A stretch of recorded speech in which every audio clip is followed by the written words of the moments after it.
push to the west the closer we get to our launch window. A reminder, that window is from 6:24 p.m. to 8:24 p.m. Eastern time. We don't have a specific T0 at this moment. There's a lot that needs to be calculated before we get there. We also need to get through the rest of the countdown on time. As of right now, we are right on time. The launch countdown is going exactly as planned. That's not something that we saw certainly in Artemis I. There was a lot of flexing in the timeline during those 3 launch attempts back in 2022. But so far today, on our first launch attempt, we're really enjoying some really solid countdown work, some solid operations by the launch team so far.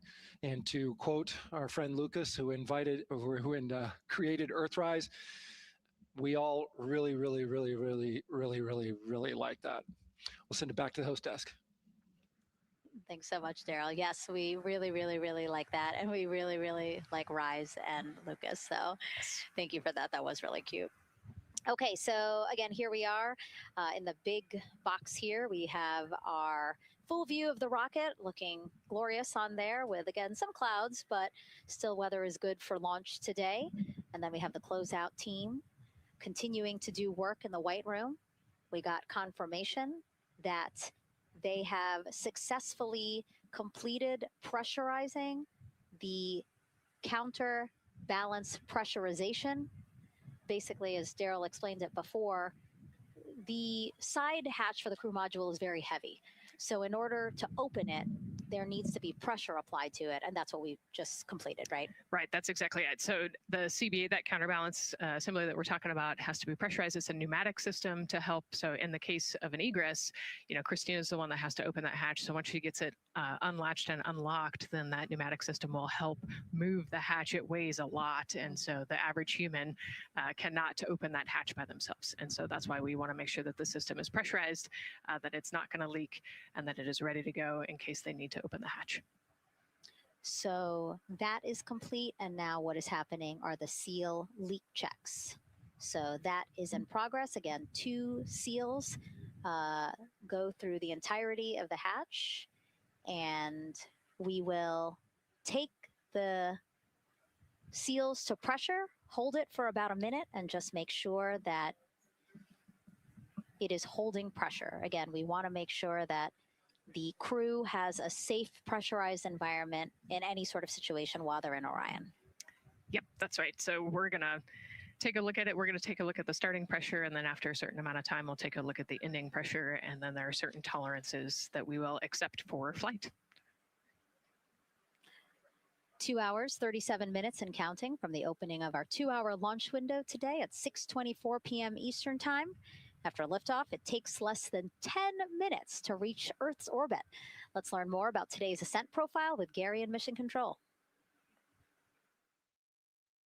Hey, Megan, we are monitoring here in Mission Control Houston. Flight controllers are looking at data from integrity in the Space Launch System during the countdown. We're looking at some of the events happening in the White Room now and just making sure that all criteria is met to commit to launch and Ascent today.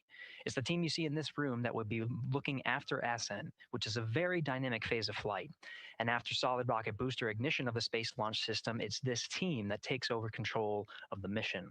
There are voices you'll hear upon ascent, calls being relayed between Stan Love, the Capcom you see here in this shot in Mission Control Houston, that's the voice from this room, and the Artemis II crew on a communications channel aptly named Orion A. You'll hear a Capcom Stan Love call A. This is how GLS configures the rocket and ground systems to a stable point where they can stop the countdown if that's needed. But right now, we are counting down our next big milestone, looking to retract the crew access arm. GLS is go for crew access arm retract. And there you see the crew access arm moving away.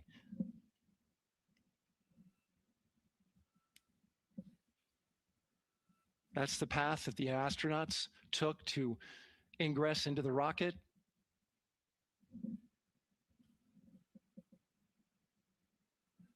Until this point, that was their way off the pad if they needed to evacuate.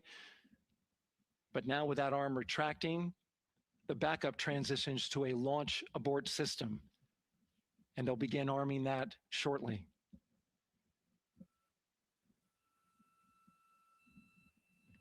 Of course, the launch abort system, great shot there of the crew access arm retracting away.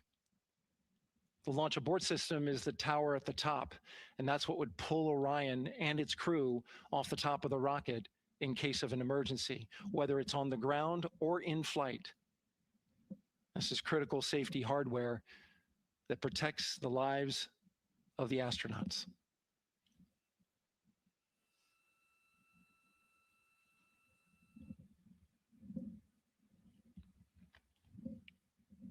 Starting at T-minus 6 minutes, the GLS will start bringing that and other high energy systems online, starting with core stage pressurization.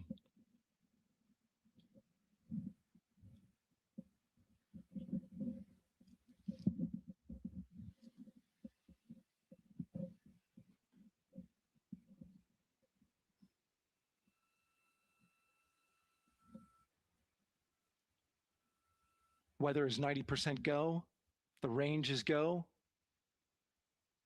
all systems are go.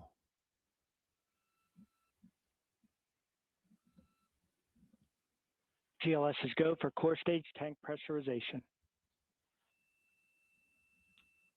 That means the replenish valve for the liquid hydrogen tank has now closed, and that tank is beginning to pressurize to flight levels because that hydrogen is naturally boiling inside the tank. We'll get the liquid oxygen tank a little later in the count. Now the team is waiting for verification that, if needed, the Artemis II crew could use the launch abort system to pull Orion safely off the top of the rocket in an emergency. Let's listen in for that call. GLS verifies last capability available. And CDR, do you copy? CDR copies, last available. That's great news, and you heard the NTD verify that with the commander of the mission. GLS is go for FTS arm. Now work is being done to arm the flight termination system. This is so the range safety can send a flight termination command if the rocket flies too far off track. There's a brief built-in delay, so the launch abort system has time to pull the astronauts to GLS is safety go for first. LH2 high flow bleed check. All right, the high flow bleed check. That's so the cryo team gets verification that the RS-25 engines, all 4 of them, are in the proper temperature range for launch.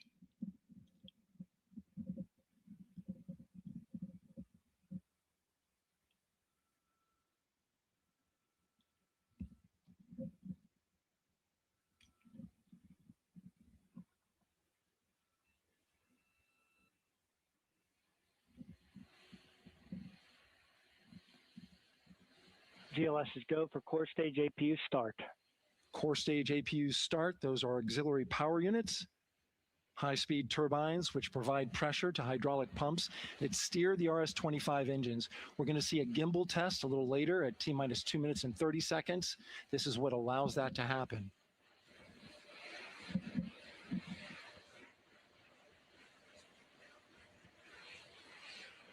Coming up in about 20 seconds, we're listening for go for purge sequence 4. That's a helium purge of the 4 core stage engines downstream of the propellant valve. This gets all the air and moisture out of there.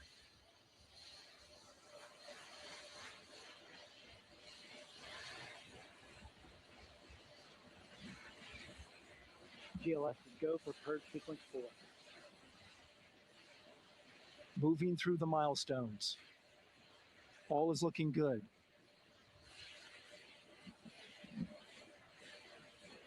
Coming up in just a few seconds, we're going to get that thrust vector control actuator test. This is a gimbaling of the engines.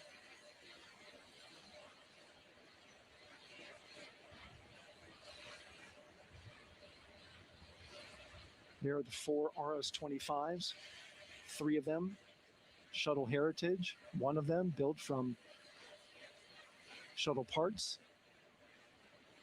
And there you see them moving.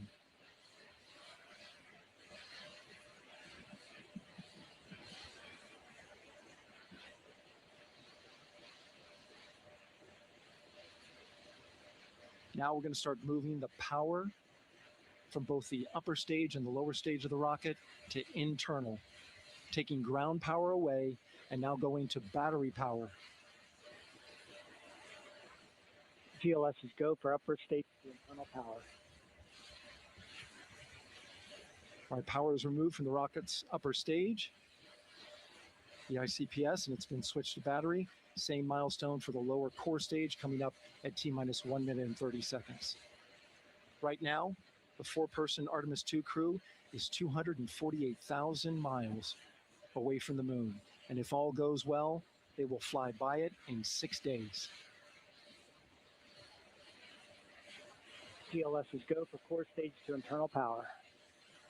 All right, there's the rocket's core stage, which houses 3 flight computers, is now on its own power. There's no more hold time because there's no more margin on these batteries. So we would have to recycle back to T-minus 10 to recharge if we had a hold.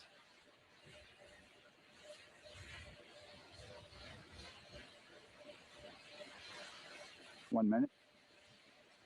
Right now, the rocket does not know what the T0 is, but coming up at T-minus 33 seconds, control shifts from the ground launch sequencer to the rocket's onboard autonomous launch sequencer, or ALS. The rocket will count itself down, but honor any holds that could come from the ground. Now, shortly after liftoff, Houston will take control of the rocket, and my colleague Gary Jordan will take over commentary. GLS is go for ALS. Great call out. The rocket is on its own. 4 brave explorers ready to ride the most powerful rocket NASA has ever launched. Sound suppression water is flowing. 15. And here we go. 10, 9, 8, 7. RS-25 engines lit. 4, 3, 2, 1. Booster ignition. And liftoff. The crew of Artemis II now bound for the moon. Humanity's next great voyage begins. Good roll pitch. Roger, roll pitch. Houston now controlling the flight of Integrity on the Artemis II mission around the moon. Integrity, AMT high. AMT high. On time passing 30 seconds into the flights. Integrity passes the alternate beacon. Target milestone. Mission Control Houston seeing good performance on the 4 main engines. Space Launch System core stage. Integrity, 3 miles in altitude. Traveling more than 1,200 miles per hour.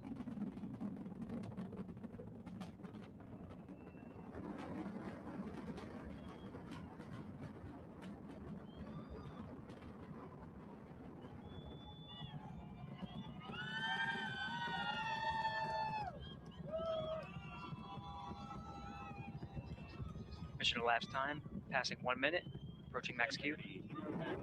On, Ponce de Leon. Stan, we have you loud and clear on Ponce de Leon. Have you the same? Communication signal transfer confirmed as Integrity and its crew go supersonic. Approaching 90 seconds into the Artemis II mission. Integrity is 14 miles in altitude, 8 miles downrange, traveling more than 2,600 miles per hour.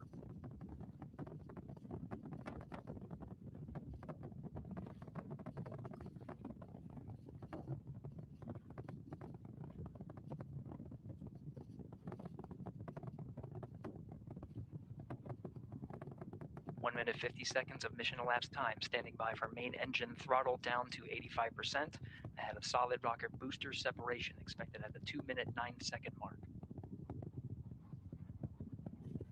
We see throttle down.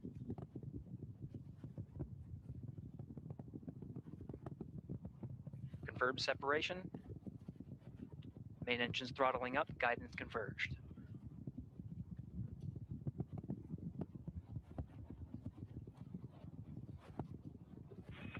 Integrity, guidance converged, performance nominal, upper stage RCS ready. Copy all, Stan. Integrity, SM priming complete. SM ascent priming complete. 2 minutes 45 seconds of mission elapsed time into the Artemis II mission. Thrusters on integrity and upper stage confirmed in a ready state ahead of service module fairing separation.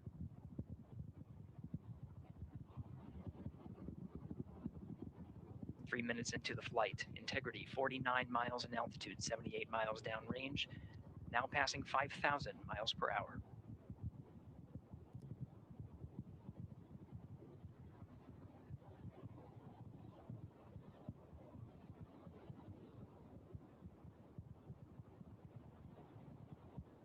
Standing by for launch abort system jettison. Houston integrity, good last jettison, great view. Copy jettison. Team Eco 8+02. We see the same on board, Stan. And Houston has you loud and clear on TDRS at the Carmen line. Outstanding, Stan, we have you the same. 3 minutes 50 seconds into the flight of Artemis II, Wiseman, Glover, Cook, and Hansen cross the boundary to space with good comm checks. GPS signals acquired after last jettison now working on internal checks to verify accuracy. Flight Dynamics Officer analyzed the time of main engine cutoff, confirmed at 8 minutes 2 seconds, time of MECO.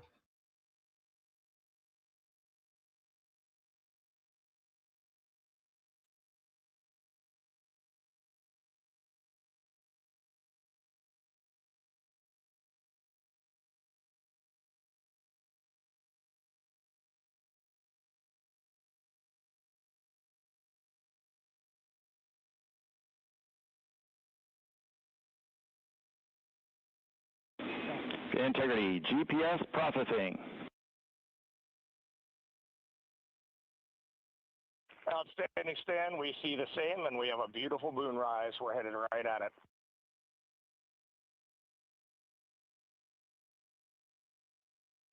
Approaching 5 minutes into the flight, Commander Reed Wiseman confirms he has visuals of his destination. GPS guidance, navigation, and control software finishes internal checks and sends to navigation channels. Integrity 3 engine press. 3 engine press. On time, now passing 5 minutes 20 seconds of mission elapsed time into the Artemis II mission. At this point, 3 good main engines are all that's needed to carry integrity to a nominal main engine cutoff target. Though at this time, we're seeing 4 good engines here in Mission Control Houston. Integrity, 75 miles in altitude, 330 miles downrange, approaching 10,000 miles per hour.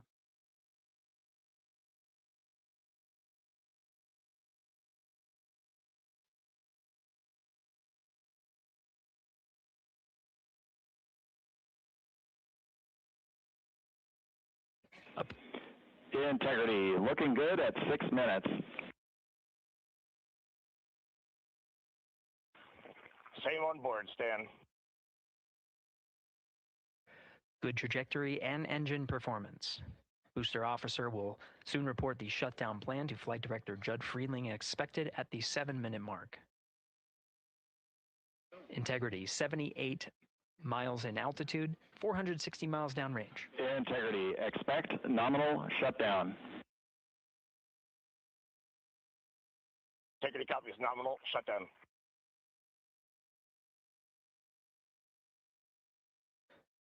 Six minutes 40 seconds of mission elapsed time. Shutdown plan is as expected.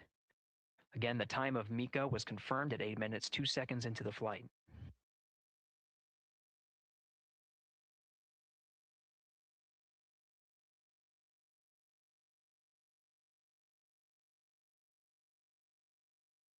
Seven minutes of mission elapsed time. Throttling down as we approach the abort once around option.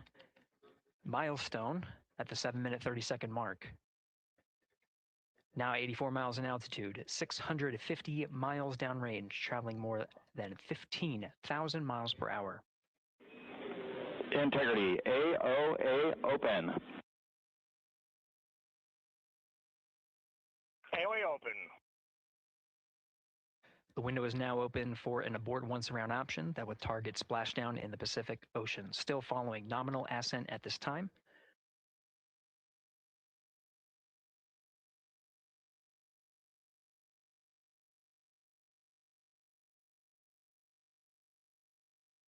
About 10 seconds remaining until the main engine cutoff of the Space Launch System core stage. Standing by for confirmation of MECO and core stage separation.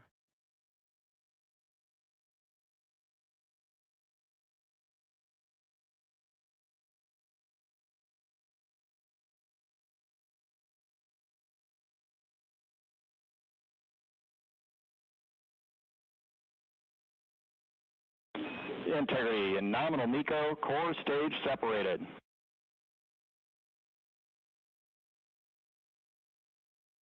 We see the same on board, Stan.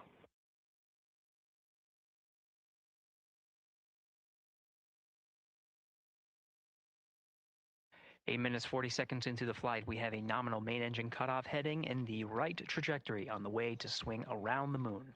Core stage has separated, done its job. The Space Launch System upper stage, the interim cryogenic propulsion stage, or ICPS, still attached to the Orion spacecraft.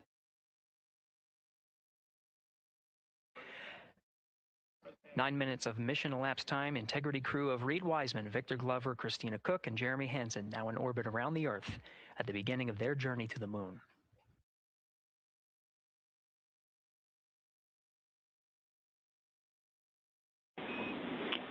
Integrity Houston, looking ahead to PRM numbers so far per the pad.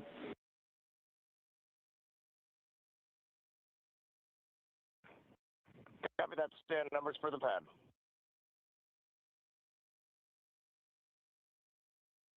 Capcom Stan Loves now reminding the crew that the Perigee raise maneuver time of ignition is as expected prior to booster ignition. That time being 49 minutes, 50 seconds of mission elapsed time.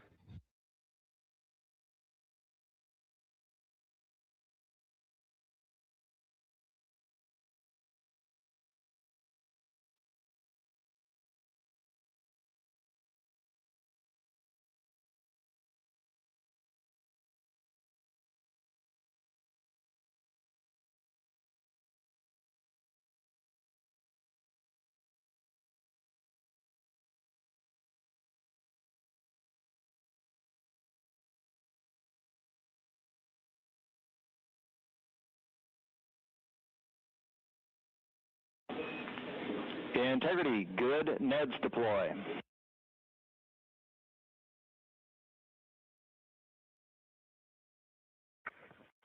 Copy that, Stan. Good, Neds.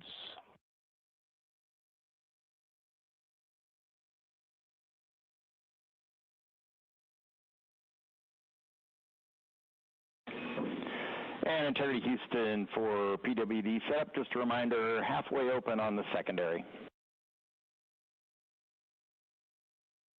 We copy that, Stan. Halfway open.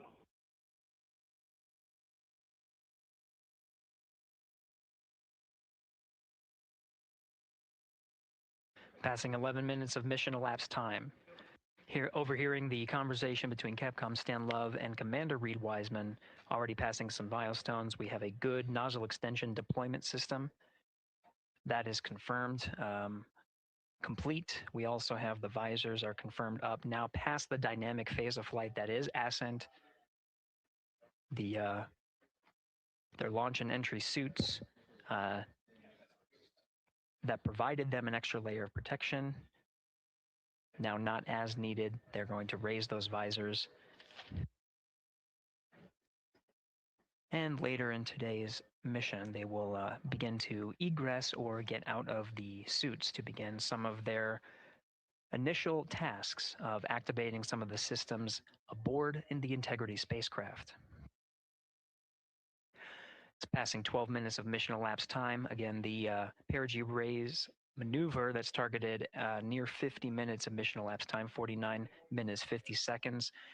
That's what the crew is going to be working towards. The Commander Reed Wiseman, pilot Victor Glover will focus on preparing for that milestone.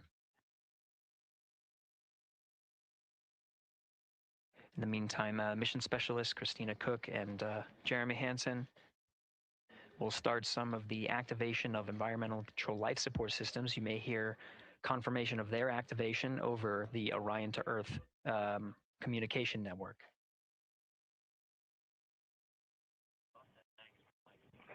Houston, C3 aux power back in auto. Copy C3 aux, and we're 2 minutes to maneuver.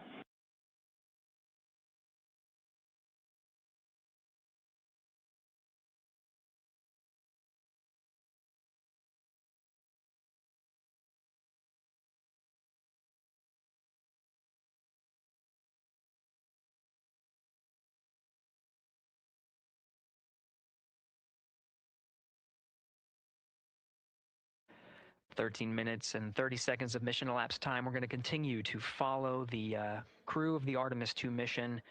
They are beginning their journey around the moon to verify the systems that will take us to its surface. An incredible ascent. Artemis II is underway. Reed Wiseman, Victor Glover, Christina Cook, and Jeremy Hansen begin their journey to the moon. Still milestones to come up as we await solar array deploy and the critical burns that will get integrity into high Earth orbit around the Earth before engines are fired to get us around the moon. We'll keep tabs on integrity and its crew from here in Mission Control Houston. But for now, we're going to send it back to you, Megan and Nicole at the Kennedy Space Center. Very jealous to hear how the launch experience was over on the Space Coast. Yeah, Gary, for people are just joining us, welcome back to the Space Coast, where we just saw Artemis II lift off 14 minutes ago. And wow, what an amazing launch, and an emotional one too. As soon as the rocket lifted off, Nicole, you had tears in your eyes, I had tears in my eyes, and we had all these people around us cheering. It was amazing. Yeah, the energy was wonderful. I mean, it was a beautiful launch. You know, we've got 4 friends and family members headed to the moon. It's pretty amazing. Yeah. How does that make you feel as someone who, you know, is an astronaut as well, but also, as you said, friends? Yeah, so proud of them. You know, man, we don't have the words in the English language to describe this kind of an event, and pride, love, so many emotions. You know, they are truly breaking some barriers, and hopefully, you know, as Gary just said, they've got a long day ahead of them. So wishing them well on everything. But so far, what a beautiful launch to watch. Yeah, to be returning to the lunar orbit in more than 50 years. Maybe they go farther from Earth than any other humans before them. Maybe they see parts of the moon that we've never seen before. I mean, what a great start to what could be all of these milestones that we break in just a 10-day mission. Yes, what a way to welcome in the Artemis generation. Yeah, how do you feel? I mean, we saw some beautiful shots we were covering of course, the rocket, of course, the Earth falling away as we continued up into our ascents, but also some of those crowd shots where we saw young and old, just emotional, overcome by this history-making moment. Man, we are going back to the moon for all, and we saw that today. We saw that in all the crowds. And yeah, you guys just saw that view, the sunrise or sunset, I guess. They just made it over the crest of the Earth, and you could see the sun peeking over. One of my favorite views from space, and I can't imagine what they're looking at now, and I can't wait to see what they're looking at in about 5 or 6 days. Yeah, and you know, I know a lot of people are like, you know what, I'm surprised this launched on the first try, because we know, like any little thing, we have to be keeping safety in mind, and we want to make sure we're ready to go. But we were ready to go, and I think it surprised a lot of people. What a wonderful surprise on this Wednesday evening. It did, you know, and it kind of surprised me as well. But you know, it's just a testament to the team here that has been working so hard on Artemis. You know, Artemis 1, we learned a ton of lessons. We learned a ton from the wet dress for Artemis 2. We were able to go in, fix those things. We even had a couple mishaps today, not mishaps, but a couple, you know, anomalies today that the team creatively came up with solutions for. It's just a testament to the teamwork that gets us to the moon. And so we can continue to watch Christina, Reed, Victor, and Jeremy on their way now to the moon in Earth's orbit, and awaiting the next in-flight milestones, deploying Orion's solar arrays. So why don't we get back in with Mission Control and Gary. Hey, thank you, Megan. Again, we're following along in the action. It is a long day. They have a number of procedures they need to get to immediately in their timeline. And Integrity Houston, cross tie is on board per the ETSIDEM. We copy, Houston. Thank you.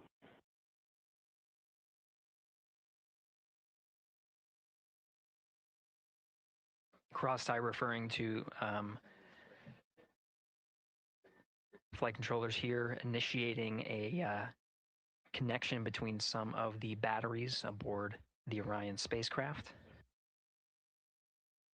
allowing for an even distribution of power.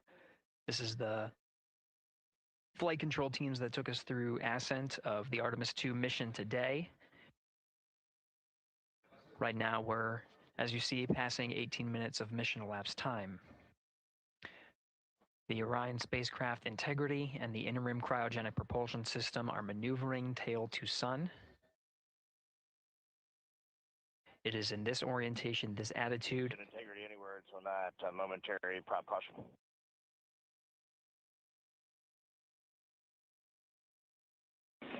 And Reed, no action, we're looking at it.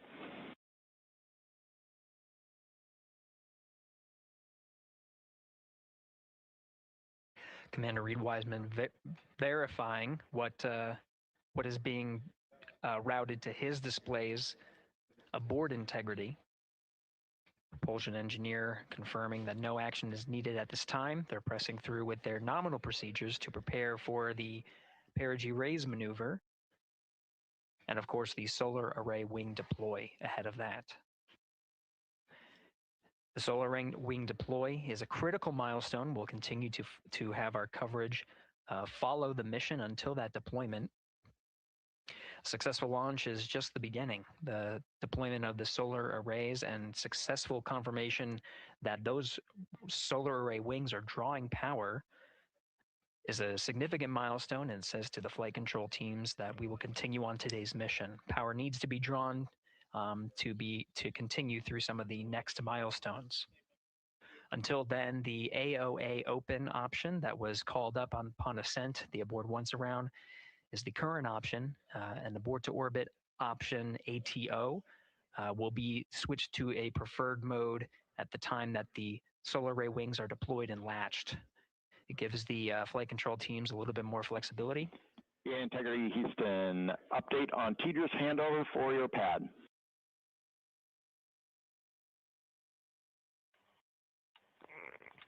Give us just 1 minute. And Stan, you can read it. Ike is ready to copy. Roger. TDRS handover east to west expected 1 second earlier at 5:1 minutes 26 seconds.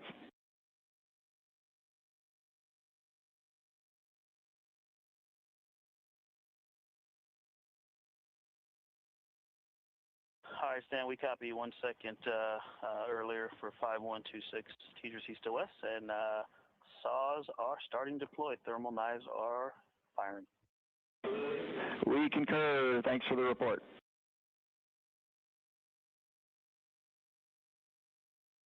Read back of the reports that you just heard on the Orion to Earth network. Integrity has maneuvered tail to sun. The RL-10 nozzle on the end of the ICPS is pointed towards the sun, and the solar array deployment sequence has begun. With the deployment confirmed, it'll be several minutes until they are what is called in a latched position. Once they are latched and confirmed to be drawing power, they can switch the mode to ATO and continue along the mission. The teacher's handover at the pad, that message meant the crew was provided some preliminary numbers of when to expect handovers between the tracking and data relay satellites.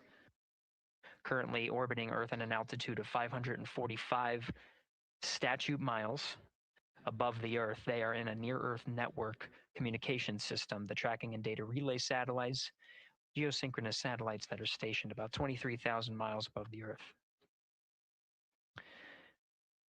After the Apogee raise burn that occurs later today, the burn itself will put them in an altitude that surpasses the range of the tracking and data relay satellites, and they will transition to the deep space network today. And Integrity, for prop messages, we see 2 temperature measurements right near the line. It's that momentary message you saw earlier. We're going to suppress those. It's CM helium heater 2 T1 and heater 1 T1. They're going suppressed. Integrity, thank you. We see the same.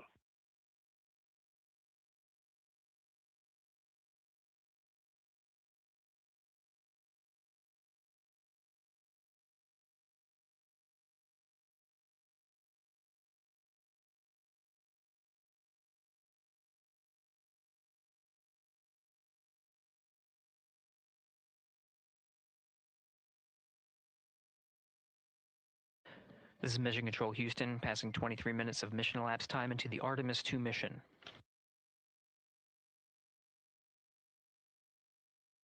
This is after a launch that began at 5:35 and 12 seconds Central Time, 6:35 and 12 seconds p.m.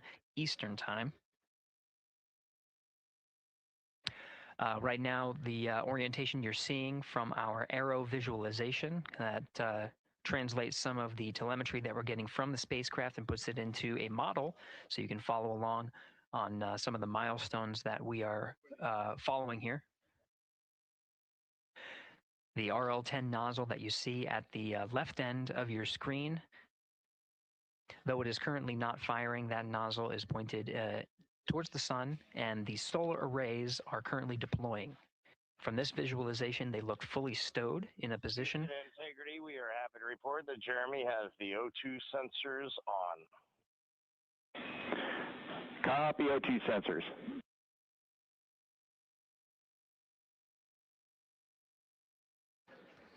Again, Commander Reed Wiseman and pilot Victor Glover overseeing the deployment of the solar arrays. And we'll follow the attitude maneuver changes ahead of the first burn of the ICPS engine, the Perigee raise maneuver. Integrity Houston, we see 4 saws deployed and latched, ready for ATO preferred. Yeah, we're almost there in the procedure stand, and we see the same thing. And Integrity Houston, we are seeing a 7-second miscompare between the MET on Orion and ICPS. We'd like you to read us the MET from your center status bar and for the ICPS on StackSum.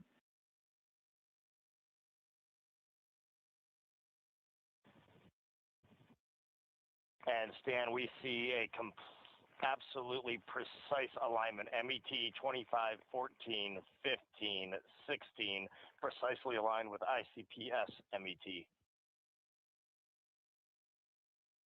Copy, thank you for that. We'll investigate a ground issue. And Houston Integrity, ATO preferred set.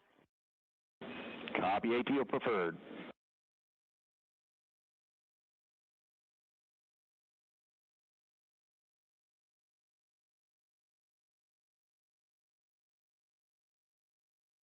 This is Mission Control Houston, 25 minutes, 45 seconds into the flight of Artemis II. We have confirmation that all 4 solar array wings are deployed and latched. This is the configuration needed to switch to ATO preferred, which you did hear confirmed from pilot Victor Glover. That mode has been switched. There's also a discussion with Capcom Stan Love and Commander Reed Wiseman about the alignment of the MET clocks on the Orion spacecraft and the ICPS. Commander Reed Wiseman confirmed the clocks are in sync, no issues. They're going to investigate it on the ground. We're proceeding with today's mission. 26 minutes of mission elapsed time and counting.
This is Mission Control Houston. We're approaching 28 minutes of mission elapsed time into the Artemis II mission.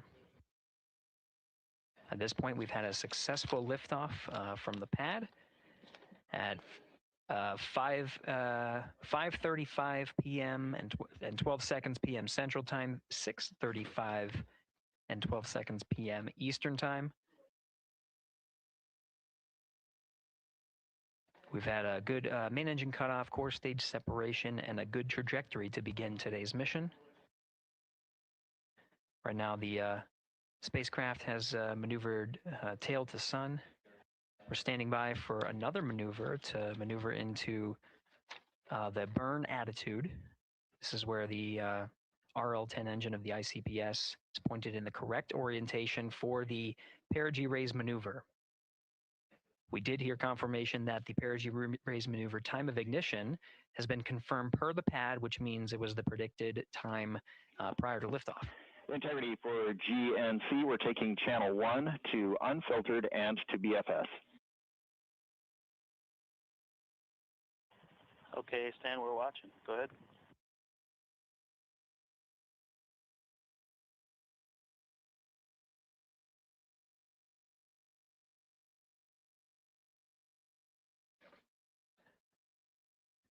Capcom Stan Love reading up to the crew of Integrity. They will switch the navigation source from channel 1, standing by for confirmation that that switch has occurred. Pilot Victor Glover will receive confirmation when, and as at least watching to confirm that that switch has occurred. Again, the Perigee raise maneuver that we're heading towards, not too long from now, we're actually inside 20 minutes at this time from the time of ignition of the Perigee raise maneuver. We did have a successful deployment and latched of all 4 solar array wings. This is the configuration needed to commit to the Perigee raise maneuver. Of course, flight controllers here in Mission Control Houston will continue to evaluate that everything is good before committing to that burn. The Perigee raise maneuver does raise the perigee, the lowest point in the orbit, from 15 to 100 nautical miles. The 100 nautical mile mark is needed to continue in low Earth orbit and hit the target for the Apogee raise burn. That will put them in a high Earth orbit for the remainder of the day and set them up for the right position to execute the translunar injection and head to the moon tomorrow. The burn duration of the Perigee raise maneuver is 26 seconds. A relatively short burn, but it does raise the perigee and do the job to get into the correct position before firing that main engine on the ICPS. The pad had a teacher's handover. This is the tracking and data relay satellites. East to west, they are geosynchronous satellites that are positioned around the globe. And as Orion makes its way around the Earth right now, above the west coast of Africa, at an altitude of about 923 statute miles and counting.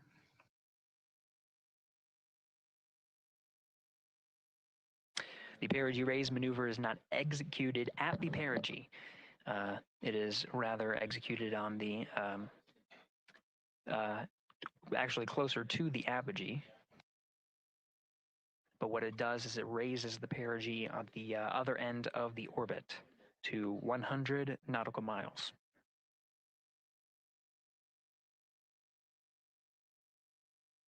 The 26-second duration burn does not conflict with the time that they've reported of the tracking and data relay satellite handover from Tejas east to west. Again, geosynchronous satellites that are used not only by Integrity today, but the International Space Station as well.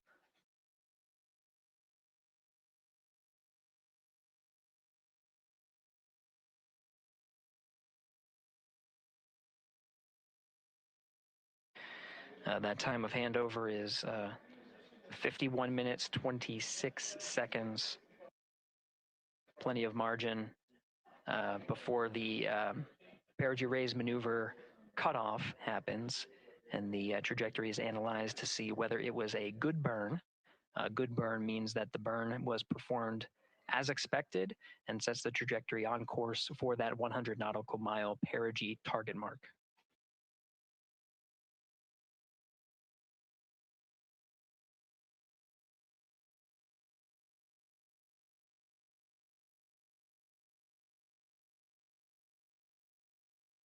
Again, for those sticking with us on NASA Plus and following along on our coverage, we will continue to follow and to cover the mission until,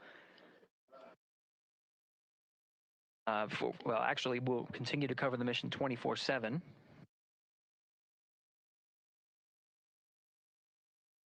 But we'll wrap up our coverage here shortly. And now that solar array wing deployment has occurred on NASA Plus and Amazon Prime. Again, we will continue coverage 24/7 at the NASA YouTube channel. For those that want to see all of the upcoming milestones, there are select times where we will be coming back to NASA Plus and other streaming platforms. You can go to nasa.gov to find the latest on when to find those activities.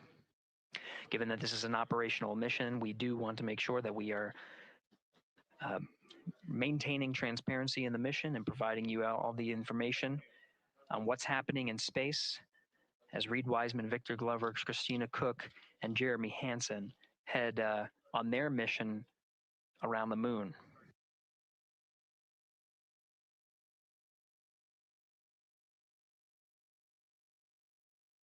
Inside integrity at this time, again, the solar array wings have deployed. The integrity is maneuvering to its burn attitude ahead of the execution of the Perigee raise maneuver. Overseeing these steps is primarily done by Commander Reed Wiseman and pilot Victor Glover. Mission specialists Christina Cook and Jeremy Hansen focusing on some of the system activation inside of Orion, namely the environmental and control and life support systems. The activation and checkout of some of these critical systems are very important to continuing on the mission, making sure that those systems are in a good condition and in a reliable condition to provide the necessary environmental and control needs of the crew with humans on board through the duration of the mission that extends 10 flight days.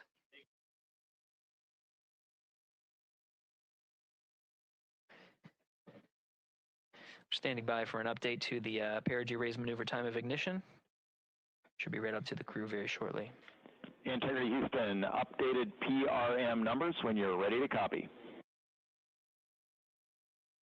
All right, Houston, we are ready to copy. TIG is 2 seconds earlier at 4 minutes, 48 seconds.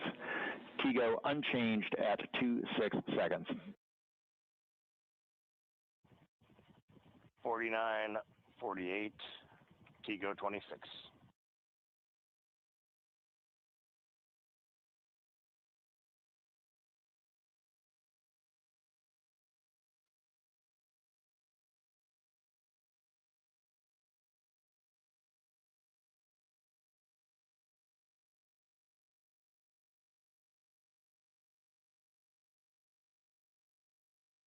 This is Mission Control Houston. With that update, we are approaching a little more than 13 minutes from the time of ignition of the Perigee raise maneuver. That time updated to be 2 seconds earlier was 49 minutes, 50 seconds of mission elapsed time.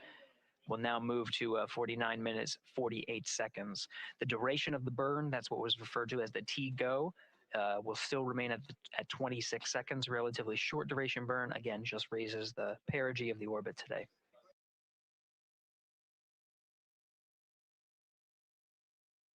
Making sure they hit the mark on that time of ignition is the primary concern of Commander Reed Wiseman and pilot Victor Glover. Mission specialist Christina Cook and Jeremy Hansen inside activating those environmental control and life support systems.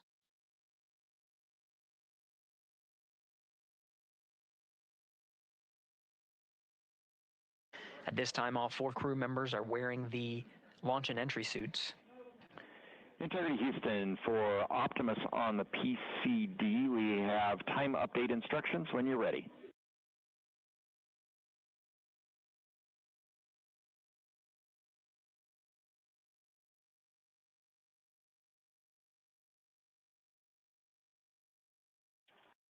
And Houston, Integrity, we copy. Hands are pretty busy at this time. I think we will call you back when we're ready for that. All right, that one is not urgent. 2 minutes to maneuver to PRM attitude. We are watching and concurred. 90 seconds, maybe. Pilot Victor Glover confirming that that maneuver less than 2 minutes. Again, that the point of that maneuver is to point the main engine of the ICPS, the RL-10 engine, in the proper orientation to execute that 26-second burn. It needs to point in the correct position to achieve the goal of raising the perigee to 100 nautical miles.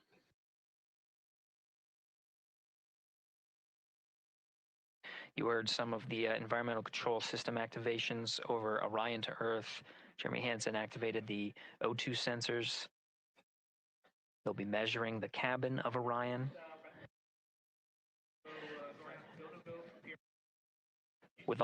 During all of the activations here on the ground in Mission Control Houston, Flight Director Judd Freeling is doing a poll with all flight controllers in the room to see if we are in a go position to go ahead and execute the perigee raise maneuver.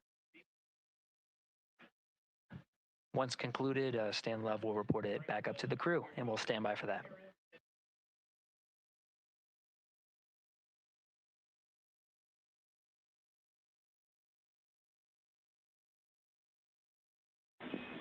Integrity Houston, MCC polls go for PRM pending attitude and saws.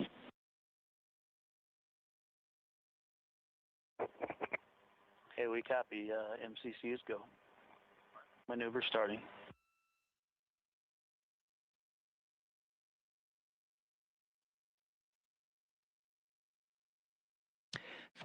Minutes of mission elapsed time. The maneuver to the burn attitude has begun.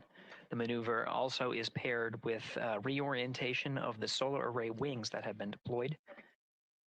They will have various positions throughout the duration of the flight. Of course, solar array is meant to maximize the draw of power from the sun. So when deployed, we're in a biased solar array wing configuration that was called solar normal. This allows for the greatest surface area of the solar array wings to be drawing power and powering up those batteries of integrity, of which a cross tie was enabled between the four batteries, the four battery buses that are inside of Orion. However, for the perigee raise maneuver, the solar array wings will be put into a position to take on the loads imparted by the ICPS main engine when they execute the 26-second burn. You can see in the animation here, the solar array wings are in motion, and the attitude is being reconfigured to point the engine in the correct direction, those solar array wings being pointed forward.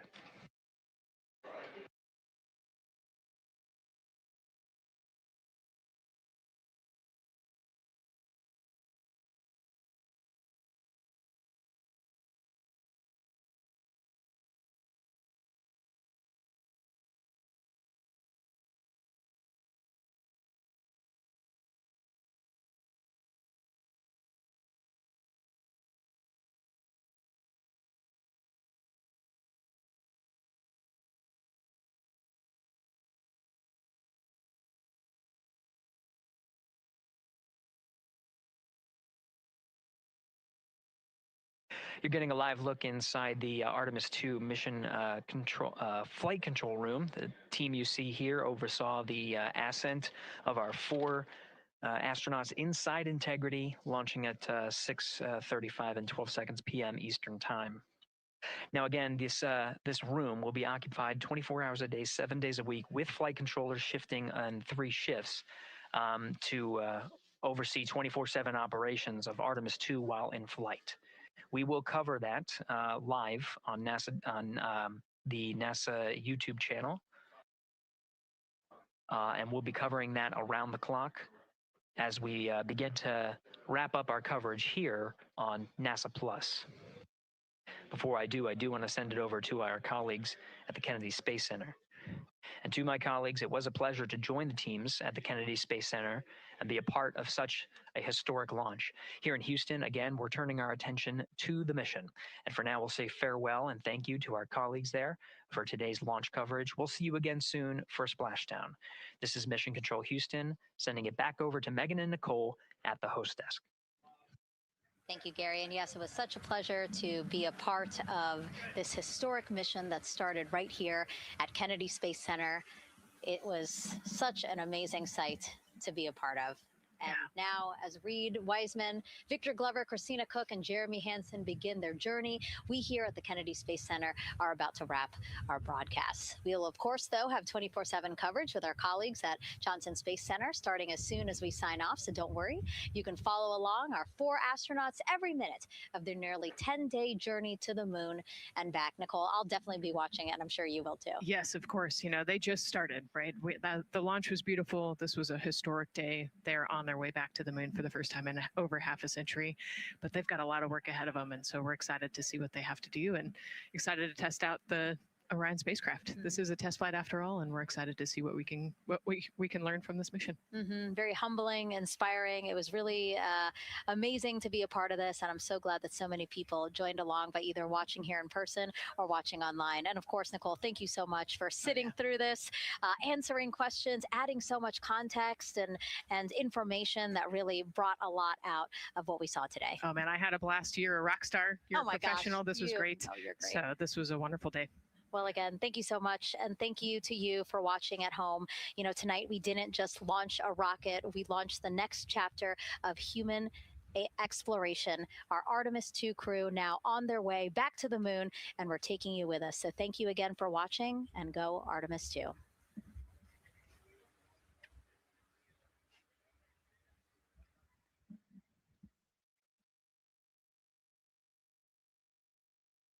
All 4 astronauts, and it appears all of them are undergoing their suit leak checks. Yes, a pre-flight tradition that we have seen with our crewed flights, the card game. The astronauts who have just left crew suit up and are now walking down a hallway. Here they are, NASA's Artemis II crew, taking their first steps outside for their historic test flight. And the 4 of them step into their astrovan. And off they go. Oh, this must feel so special to the crew to see all of these people here. Watching the crew walk across the crew access arm, getting a beautiful view. Everybody configured with their suits, so in we go. The closeout crew has closed the launch abort system hatch. 3, 2, 1. Booster ignition. And liftoff. The crew of Artemis II now bound for the moon. Humanity's next great voyage begins.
Oh,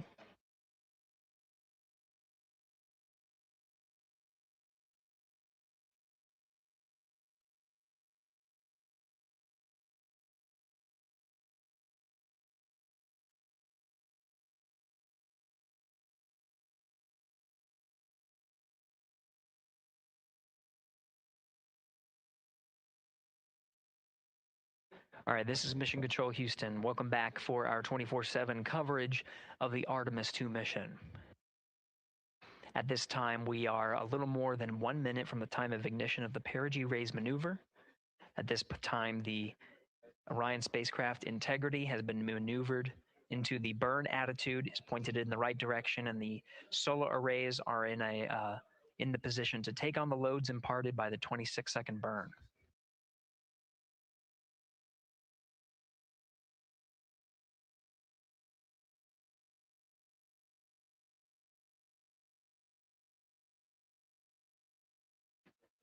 Now at 1 minute to the Perigee raise maneuver. The teams here are part of the Ascent team of the Artemis II mission.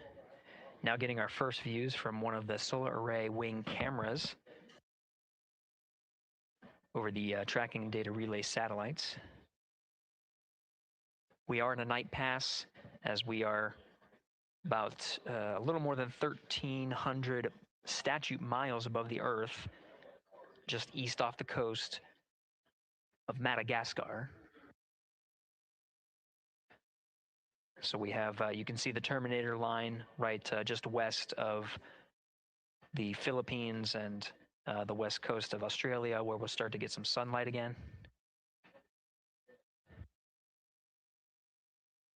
Now we're just seconds away from the time of ignition.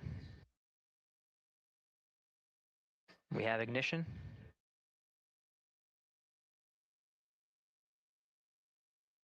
You can see the Perigee raise maneuver from the main engine of the ICPS firing from the solar array wing. Standing by for confirmation of cutoff.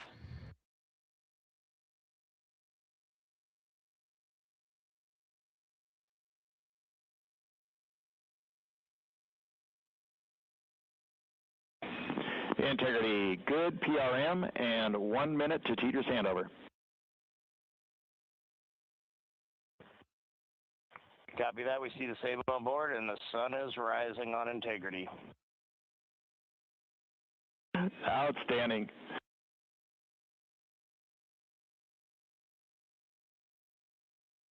And with that, the first burn of the interim cryogenic propulsion system has been completed and put the crew on the right trajectory to get them to the moon.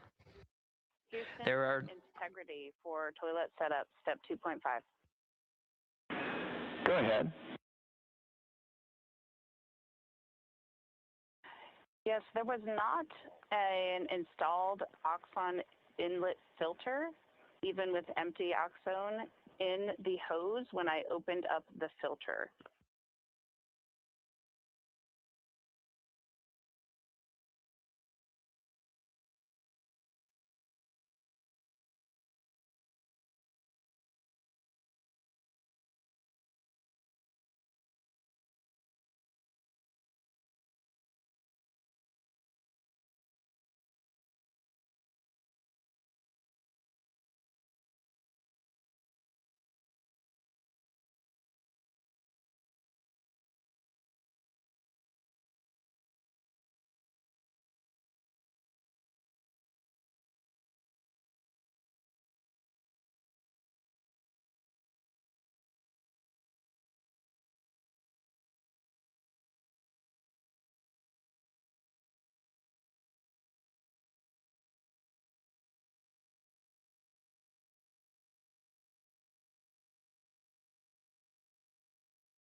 This is Mission Control Houston. Again, we had a good Perigee raise maneuver that sets us on course to execute the next major burn, the Apogee raise burn. Now, the Perigee raise maneuver just adjusts the orbit while we are in low Earth orbit, but the Apogee raise burn is quite a significant burn, just shy of 18 minutes long.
Integrity Houston, on TDRS West, White Sands is receiving data. Houston is not. We're still troubleshooting.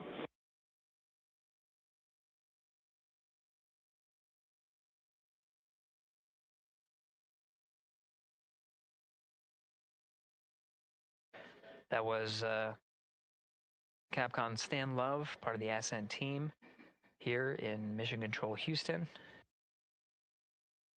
We changed over to point to one of the tracking and data relay satellites at the expected time. That time was updated to 51 minutes, 26 seconds of mission elapsed time, going from TDRS East to TDRS West. Upon switching to TDRS West, Mission Control Houston, not seeing some of the data coming from Orion, coming from Integrity.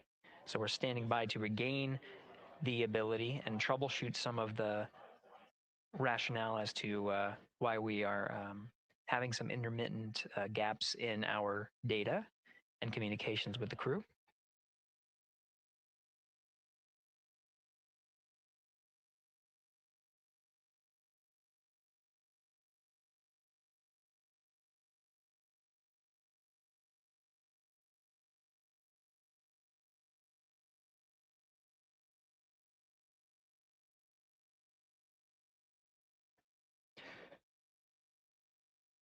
Now, again, as the teams are troubleshooting. Integrity Houston in the blind. We see good solar normal maneuver. ARB TIG is expected to be 45 seconds earlier than the pad. That's 1 hour, 46 minutes, 0.9 seconds. No update to TIGO yet.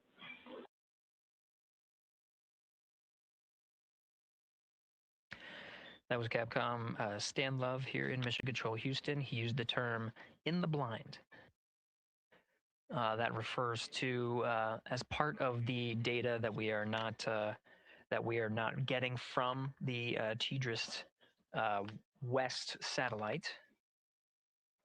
Noting that we understand that we may not be receiving communications from the crew, though they may be able to hear us. So Stan Love reporting what status is known on our end. We do know that from the data we are receiving that the upper stage and Integrity have maneuvered to solar normal, meaning that the orientation, the attitude of the spacecraft is such that the solar rays can draw the maximum amount of power.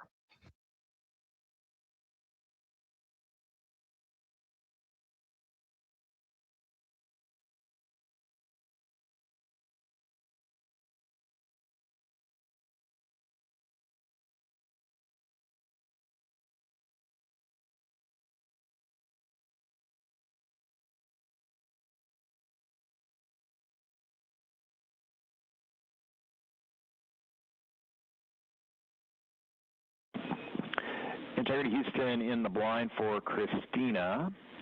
Just before the TDRS handover, we heard your report about the lack of an oxone inlet filter. We copy that there is not one installed as expected, but please put in a new one.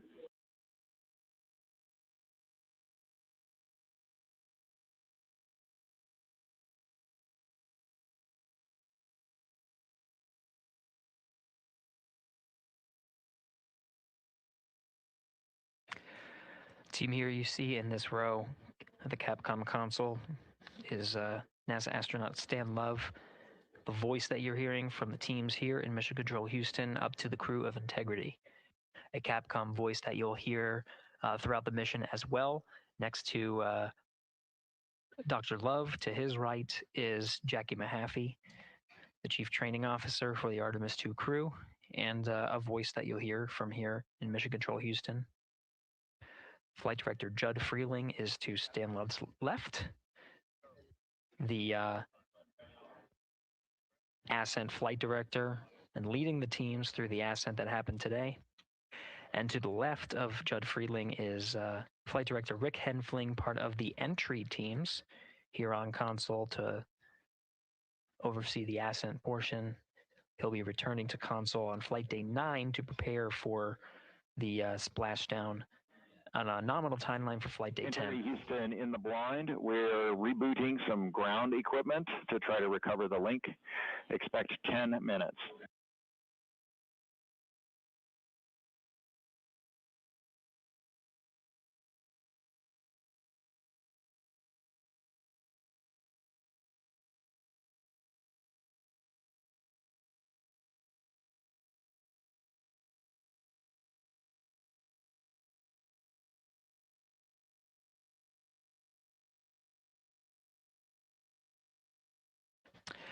This is Mission Control Houston.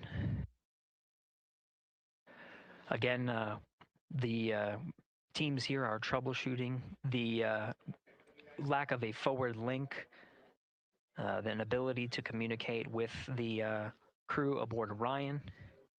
Teams are troubleshooting and planning to reset some ground equipment as the forward link was dropped at the time that we switched from TDRS East to TDRS West.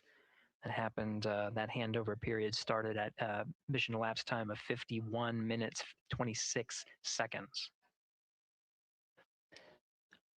Capcom Stan Love reporting some updates, what is called in the blind, meaning that though we...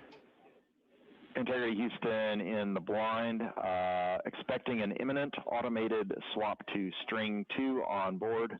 Also, reminder, we are still receiving good ICPS data.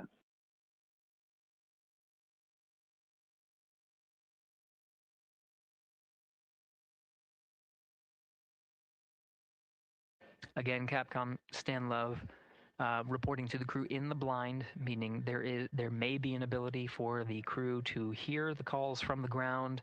We do know that we are not able to hear any of the crew calls coming from Orion.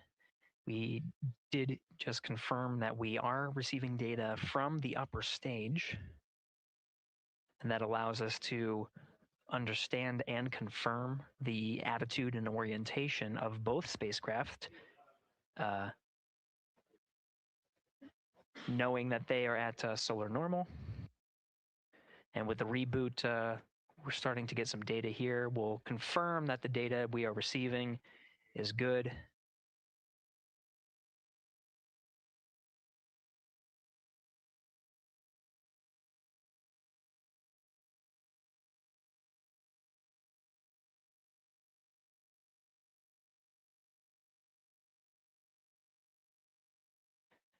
And with the regain of comm, we're starting to get some views aboard the Orion spacecraft. Integrity Houston, voice check on TDRS.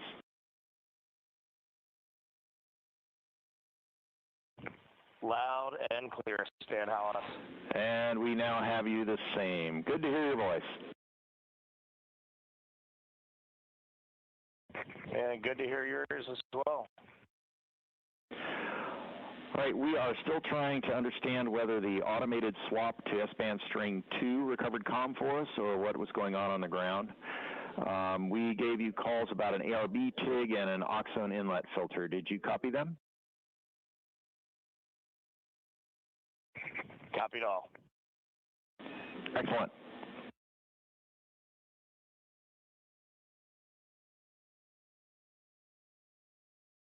This is Mission Control Houston, though the solutions that were applied to regain the communications from Integrity is not known which one worked. We do know that we are receiving data. We're getting confirmation that is updating some of our telemetry that shows that the solar array wings have been reconfigured to the solar normal. Again, drawing as much power as possible. While Integrity is in flight and awaiting the next burn, the Apogee raise burn. And you just heard confirmed, though Stan Love was reporting some things in the blind, meaning we could not hear the crew respond to any of the calls that were going on Orion to Earth. We did confirm from Reed Wiseman aboard Integrity that they did hear all of the calls that Capcom Stan Love was reporting. And Integrity for comm, while we are sorting out the earlier comm loss, we plan to remain on S-band string 2. Copy S band string 2 and quid 19 has been inhibited for right CCD. Copy quid 19.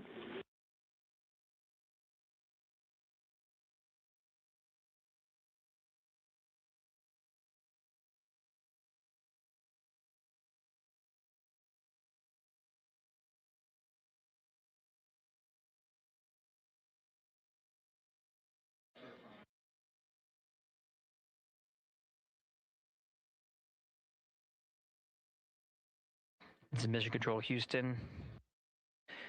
Commander Reed Wiseman working through his steps. At this time in the timeline, mission specialists Christina Cook and Jeremy Hansen should be closing out some of the procedures that were activating some of the environmental control and life support systems. And again, those steps relayed from Capcom stand level were received by the crew, so they did copy them and address any of the feedback that was provided by Capcom Stan Love. The launch and entry suits for Mission Specialist 1 and 2, that's Christina Cook and Jeremy Hansen, per the timeline, they are in the period of time to doff or take off the suits. The launch and entry suits for Commander Reed Wiseman and pilot Victor Glover will remain on until after a successful Apogee raise burn. Their role is to oversee the successful burn there. In the meantime, they're configuring some of their equipment and configuration that's needed ahead of the day's activities, starting with covering a CCD cursor control device. And they're well on their way to a nominal timeline, of course, addressing the communication link by resetting some ground equipment and changing the string of communications, which addressed the issue, and now we're getting full data from the ICPS as well as the Orion spacecraft.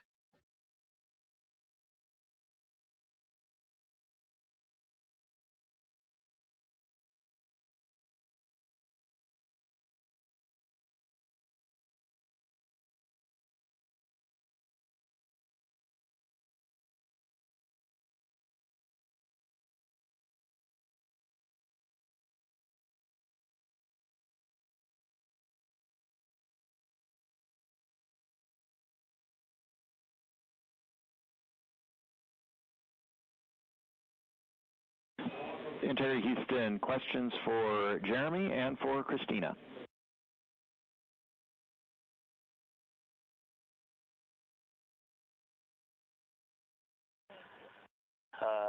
Stan, can you power on the toilet, and then we'll stand by for your words for Jeremy and Christina. Toilet power up is in work. The questions are, can you confirm the HHP cam has been powered down? And then the question for Christina is whether the urine filter, that's the rubber part, was installed, but just no beads connected.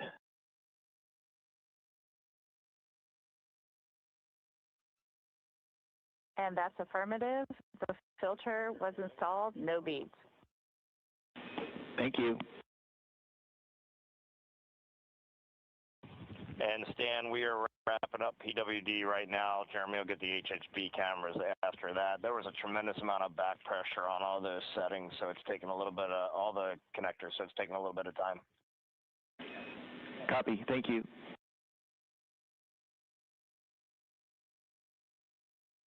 Commander Reed Wiseman aware of the steps, the initial steps for mission specialists Christina Cook and Jeremy Hansen, working on some of the systems inside, while the commander and pilot monitor the flight of Integrity. Integrity Houston, toilet is powered, waste tank purged.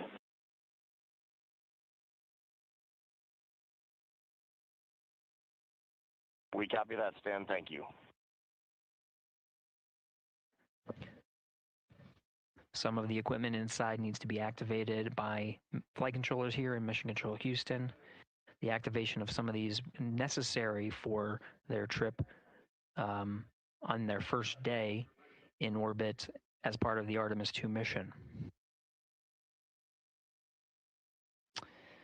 while Christina Cook addressed the waste systems that are on board now that they're activated and purged.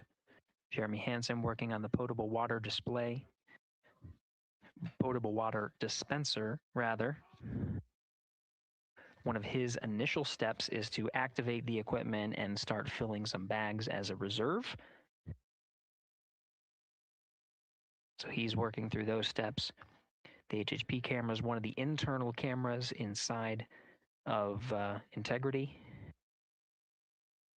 HHP camera was one that was captured through the duration of Ascent and recorded into the flight computers. Go ahead.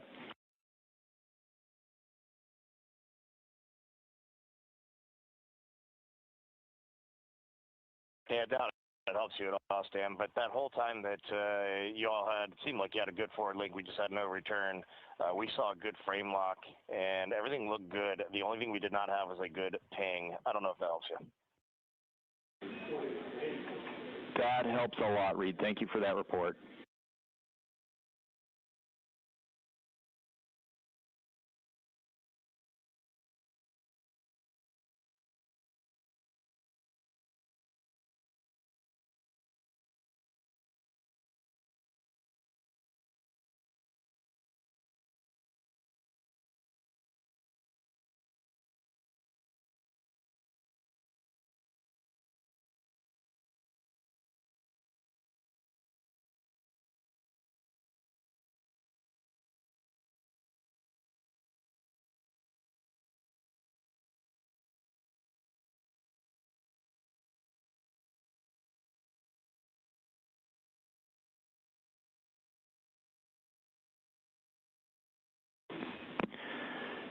Terry Houston for SAW. We saw the SAW 3 brake go into error position.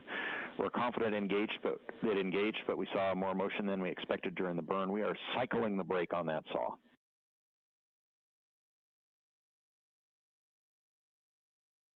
Okay, Stan, we copy that.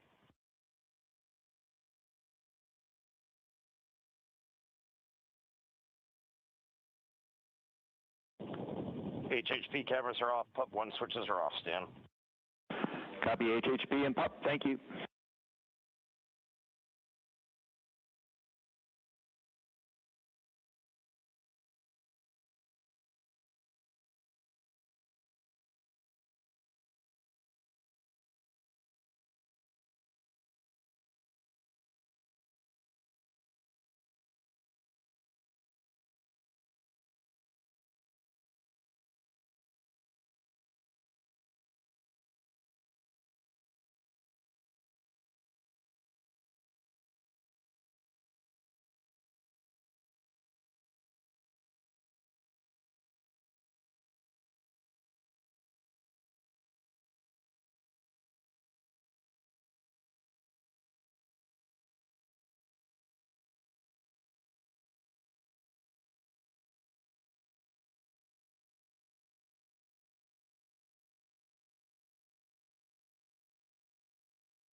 Integrity Houston, starting thermal roll.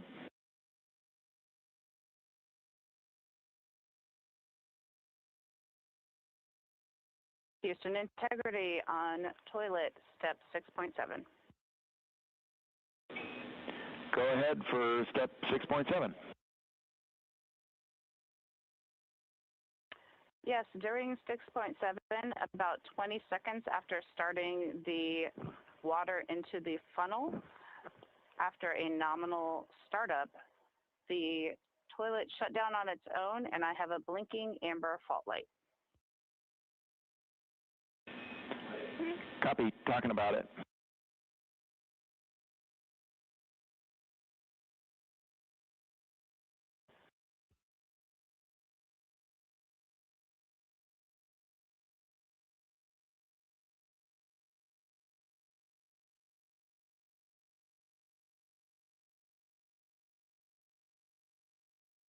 And integrity for toilet, we're going to have to think about that for a while. In the meantime, CCUs are available in Alpha 2.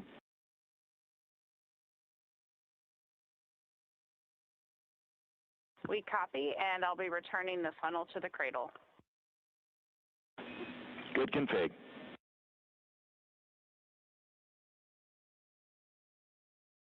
This is Mission Control Houston, a readback of some of the communications that occurred on Orion to Earth. We're now at 1 hour, 17 minutes of mission elapsed time. We got confirmation that the upper stage and Integrity began a thermal roll. They are on the illuminated side of the Earth right now at an altitude of just a little more than 1,000 statute miles. The thermal roll allows for even distribution of heating from the sun at that altitude, distributes it a little more evenly ahead of the apogee rays burn. In the meantime, mission specialist Christina Cook working on the activation of some environmental control life support systems and waste management systems. Currently, as teams on the ground analyze some troubleshooting of the activation steps that she was going through, she'll gather some of the backup waste management capabilities that they have aboard Integrity, just as a precaution while the teams assess how to address what was reported down from mission specialist Christina Cook on the fault light.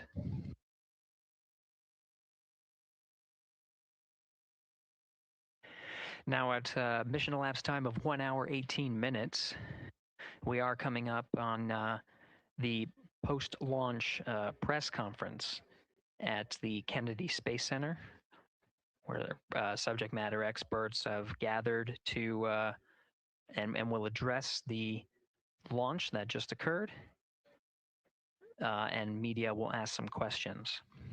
As part of our continuous coverage plan, where we are streaming this mission 24 hours a day, 7 days a week, throughout the duration of the Artemis II mission, the briefings themselves will also be streamed on this platform. The time of the beginning of the press briefing is scheduled to be 7 p.m. Central Time, 8 p.m. Eastern Time today. So coming up in just about 6 minutes. While the post-launch press conference is Integrity thermal roll complete, and a question for Christina for toilet. All right, Stan, just give us a minute, and the view of Australia was epic just now. It's amazing to be at this altitude, and Christina's working hard. Roger. And Integrity, we also have a story about a water tank valve problem during powered flight. We saw an anomalous indication on the water ISO valve between water tanks Bravo and Charlie. Based on the signature we saw with the tanks during the PWD checkout, we think that valve is closed. We are going to troubleshoot that going forward.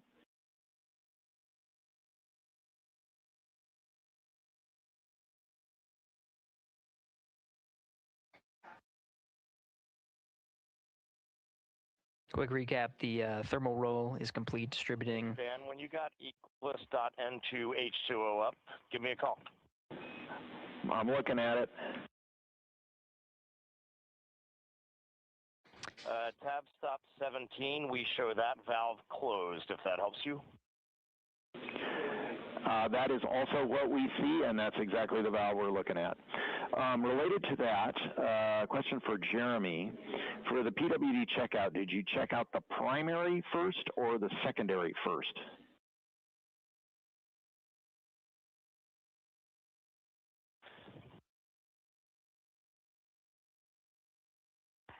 And Stan, Jeremy says primary first because he had trouble getting the secondary on, and I'm also ready to take your call. Copy primary first, we appreciate that. Christina, for the toilet, can you please tell us what the status LED is doing? Or was doing when you saw the fault?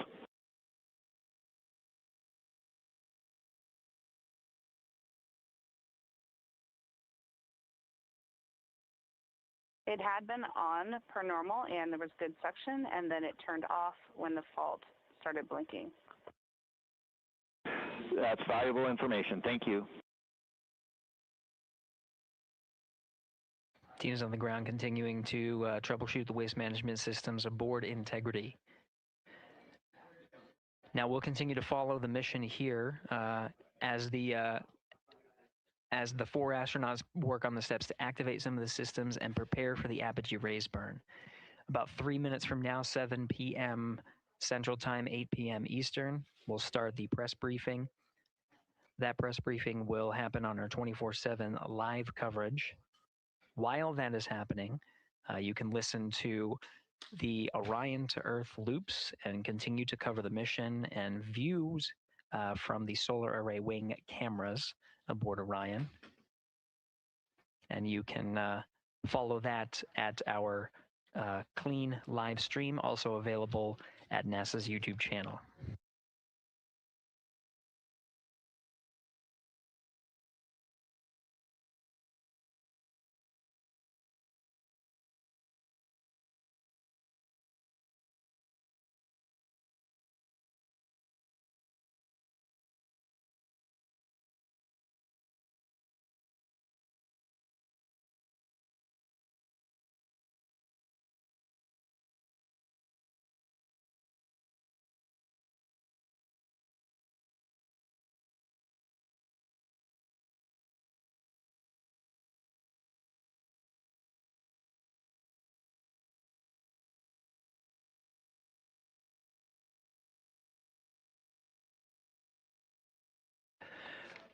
This is Mission Control Houston, passing 1 hour and 23 minutes of mission elapsed time into the Artemis II mission.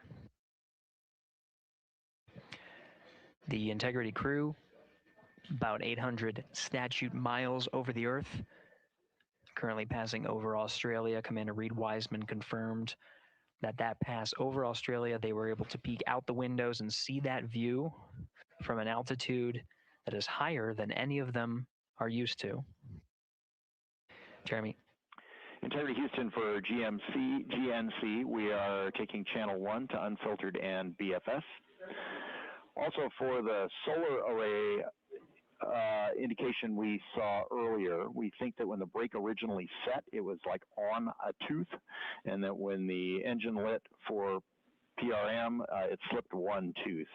That brake is now showing nominally.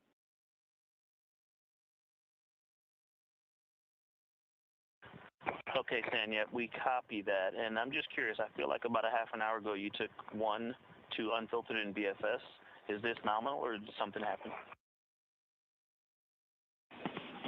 Victor, this is nominal. Okay, thanks. Copy.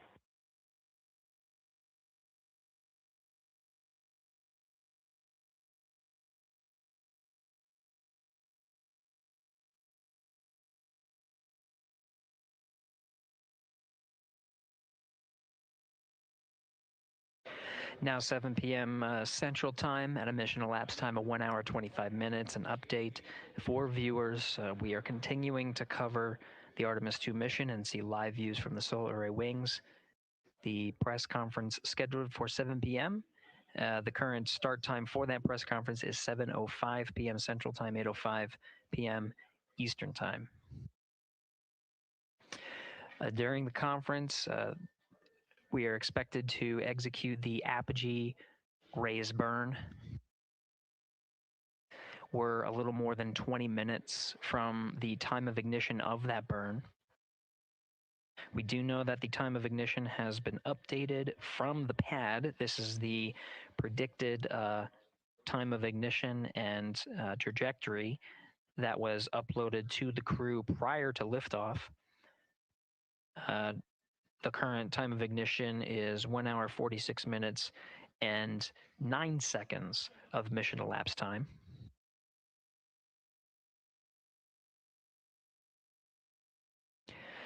The duration of the burn at the pad was 17 minutes 52 seconds. Ahead of the execution of the burn, any changes in that duration will be reported to the crew and uploaded to ensure that the Apogee raise burn goes as expected and puts them on the predicted trajectory. That trajectory being 43,000 miles, 43,730 miles by 0 statute mile orbit. This high Earth orbit will take the crew of Integrity past the tracking and data relay satellites that are positioned about 23,000 miles away from the Earth. Again, they're currently on TDRS West. And they will transition to the Deep Space Network. The Apogee raise burn time of ignition again at 1 hour 46 minutes and 9 seconds of mission elapsed time. That is expected and will occur during the post-launch press briefing. So as part of our 24/7 coverage, the briefing itself will overlap with that particular milestone. To follow along on our 24/7 coverage, we won't necessarily stop our coverage. The clean Orion to Earth loops will be available on our clean feed that will show a view similar to what you're seeing now. This is a view from the solar array wings, and you'll also hear the communications between Capcom's Stan Love here and the crew aboard Integrity, and you can listen as they confirm the execution of the burn and any changes of the burn. When we come back from the press conference, expected about around 8:05 p.m. Central Time, 9:05 p.m. Eastern, we'll go ahead and recap any of the milestones that occurred while we transitioned to the press briefing to answer the questions that come from the press, and continue along on our 24/7 coverage.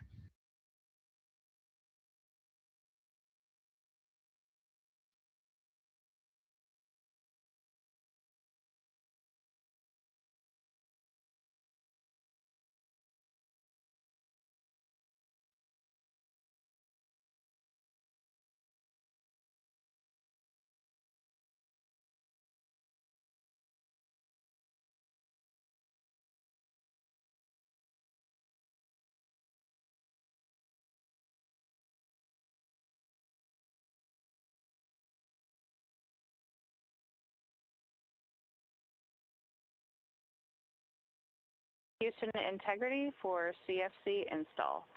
That is complete. Copy CFC, thank you.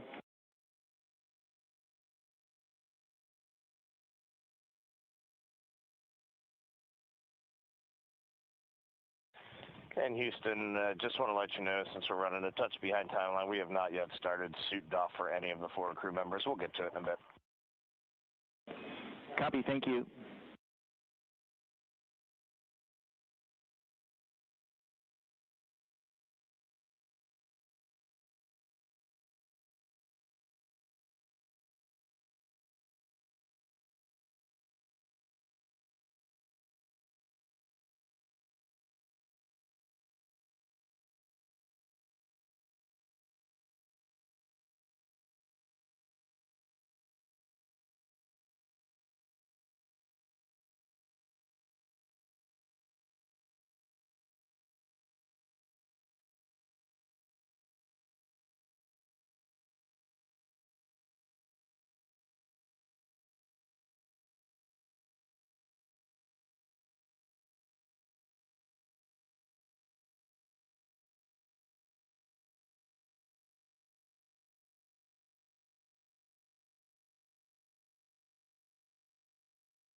Integrity Houston, updated ARB numbers when you're ready.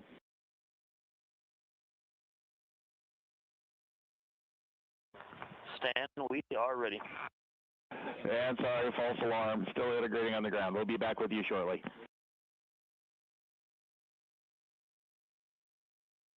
Good practice call. Talk to you in a second. Roger.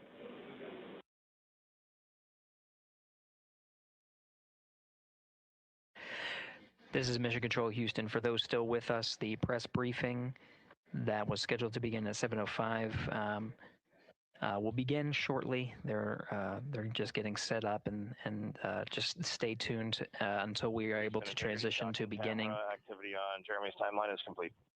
To the beginning of the press briefing. Copy docking camera. Thank you. Teams on the ground are analyzing the time of ignition and what's called T-GO, the duration of the burn. At the time ahead of liftoff, the duration of the burn was 17 minutes 52 seconds. There might be some changes. The flight dynamics officer and his support in the back rooms are analyzing to make sure that what they are about to report to the crew is rock solid.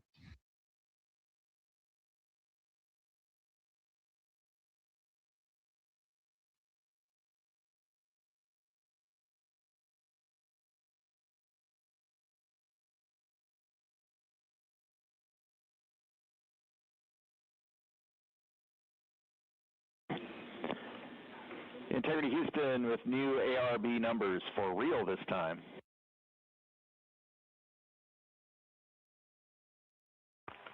Okay, Stan, we're listening. Go ahead.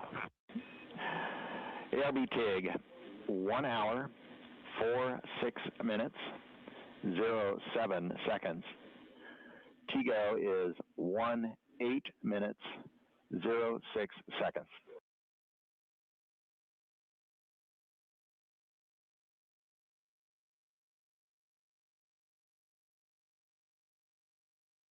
Okay, Stan, we copy and have entered 1 hour, 46 minutes, 7 seconds for TIG, and TGO, 18 minutes, 6 seconds. Thank you for that. With that, we also have an updated time for the handover from TDRS west to east. That is going to be over 6 minutes earlier than what's on your pad. You can expect that at MET 2 hours, 03 minutes, 04 seconds, 2:03:04.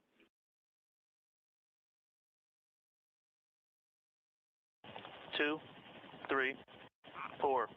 For handover west to east. Thanks, Dan. You're welcome.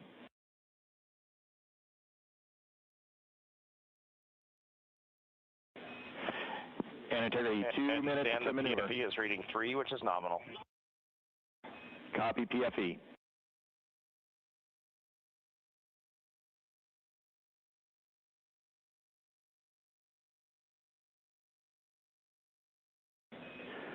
And integrity, we are ready for the Eclipse power down per your execute note.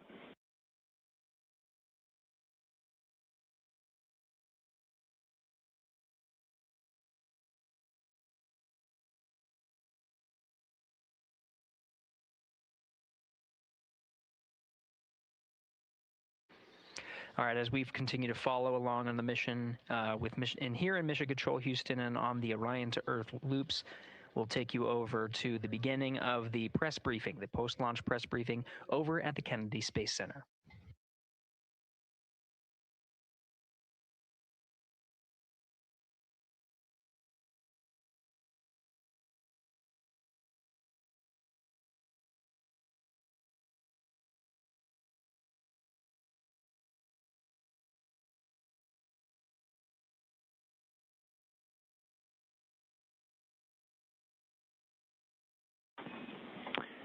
Integrity, MCC pulls go for ARB pending attitude and saws. Integrity.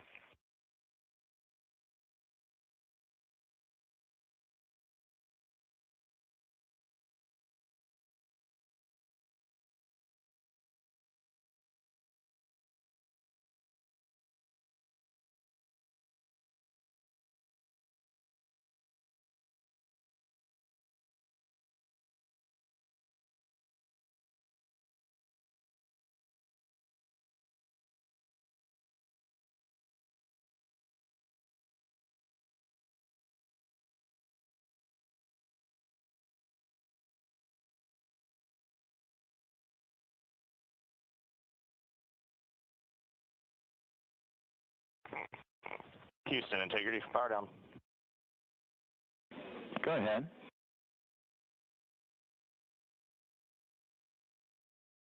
All right, we see the roll, Stan. And for power down, we believe our steps are complete. If we could get just some situational awareness on the DU brightness, we feel like we have them 50% down, but let us know.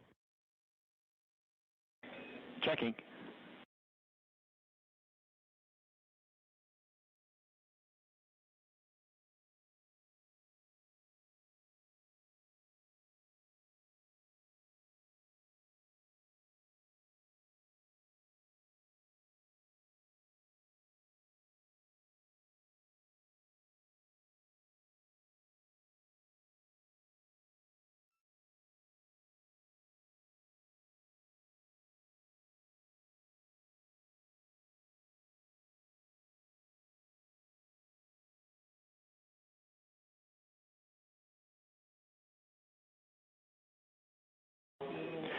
Integrity, we see DU3 right at center. We see DUs 1 and 2, a couple of clicks above center. We're checking power draw now.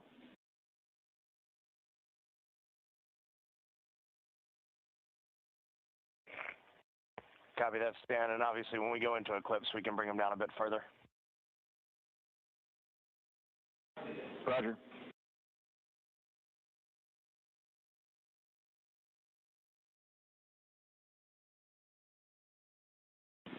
And Reed, when we get into eclipse, we would like those extra clicks on DUs 1 and 2.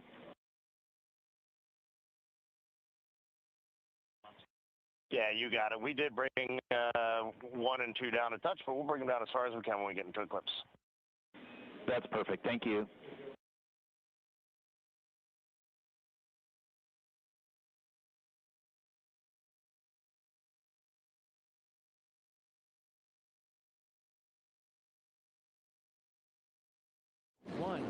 Booster ignition, and liftoff.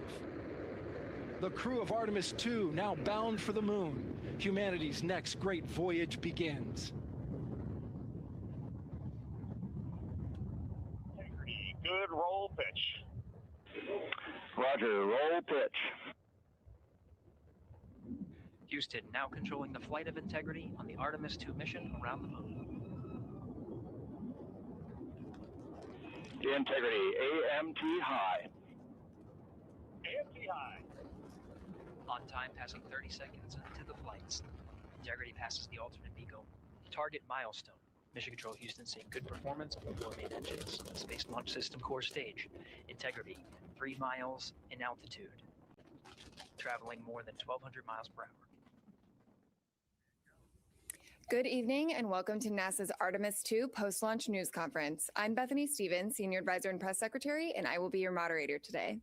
I am joined by Administrator Jared Isaacman, Associate Administrator Amit Kshatriya, Acting Associate Administrator for the Exploration System Development Mission Directorate, Dr. Lori Glaze, and Director of Flight Operations, Norm Knight. Administrator Isaacman will give opening remarks, and then we will open the floor to questions. If you are dialing in to be with us here today, please press *1 to get in the queue. And with that, Administrator. Thanks, Bethany. Good evening, everyone. So today, April 1st, 2026, 6:35 p.m., NASA Space Launch System rocket lifted off the pad with 8.8 million pounds of thrust, carrying the Orion spacecraft and the Artemis II crew out to Earth orbit and beginning America's grand return to the moon. Now, about 51 minutes into the flight, during a planned handover between satellites, the Orion spacecraft underwent a communications issue, leading to a temporary partial loss of comms. The uplink from Capcom to the crew was being heard by the crew, but we cannot hear the responses for a brief period of time. There were no issues with the vehicle itself. Comms with the crew have been restored. We're actively working the issue and we'll keep you informed. The Orion spacecraft has successfully separated from the core stage and its solar arrays have been deployed as planned. Soon the crew will execute the Apogee raise burn, placing the spacecraft into a stable high Earth orbit as we prepare for the translunar injection and the journey into cislunar space. NASA astronauts Commander Reed Wiseman, pilot Victor Glover, mission specialist Christina Koch, and Canadian Space Agency mission specialist Jeremy Hansen are safe, they're secure, and they're in great spirits. We will continue to monitor their health and the status as we move into the next phase of the Artemis II mission. So after a brief 54-year intermission, NASA is back in the business of sending astronauts to the moon. We have arrived at this point through a sustained effort and national commitment and the work of thousands across the agency, our industry partners, and our international allies. I want to personally thank the ground crews, pad controllers, the entire workforce here at Kennedy Space Center. This mission belongs as much to you as it does to the crew. The crew is now in the capable hands of Mission Control Houston, the Johnson Space Center, where teams will guide Orion through each phase of the mission with the same discipline and precision that has brought us to this moment. We've certainly been here before. We know the challenges ahead. We have a lot of checkouts to get through before TLI. And when, if all goes well, everything is go, Artemis II will be moonbound. You have our commitment to keep the public as informed as possible on this historic mission. And we will celebrate when this crew, we will hold our celebration until this crew is under parachutes and splashes down off the West Coast of the United States. Thank you. So with that, we will open this up to questions, and we will start here in the room. If we have any takers, we'll start right up here. Congratulations to all of you on a successful launch so far. My name is Jim Siegel. I'm with Florida Media Now, and I'm curious about when the astronauts will have their first meal on this mission. And secondly, is somebody on the Earth here, back in Houston or somewhere, keeping track of what they eat during this entire mission? And how do they go about doing that? Do they tell them what to eat, or do they kind of select what they want? What do you think? Well, let's see. I'll jump in on this one. Well, what I'll tell you is they do have planned meals. Okay, so they have a planned meal today. I will tell you they're very busy. So Ascent Day is very tough. It's tough physiologically, and it's tough from a workload issue as well. And so this timeline between now when the crew goes to sleep, so MET of about 8:30 is pretty packed. They're going to snack. They probably have some pre-positioned meals. I know they did in their flight suit. Some of the snacks that they can use if they need. But I will also tell you that flight day 1 and flight day 2, you might not feel like eating a lot, and that's just part of it. Your body is acclimating to 0G. Your physiology is transitioning from a 1G environment to 0G, and it takes a little bit of adapting. So right now they're working hard. They are doing what they need to do. They sound great on the loops. That was really a good signal to us that they're feeling well. But just know that that's part of the equation, when they get on orbit. As far as the food being tracked, yes, we have a food lab, and we have folks at the Johnson Space Center tracking what they eat, the nutrition, the calories. It makes a difference. They do this on Artemis. They do it on Space Station as well. So we're well versed in that. We want to make sure that they're healthy, and we also want to make sure we know what they're doing, what they're eating, so we can also track that and make sure that they don't need any supplements or anything additional. Thank you. We'll head over to Joey.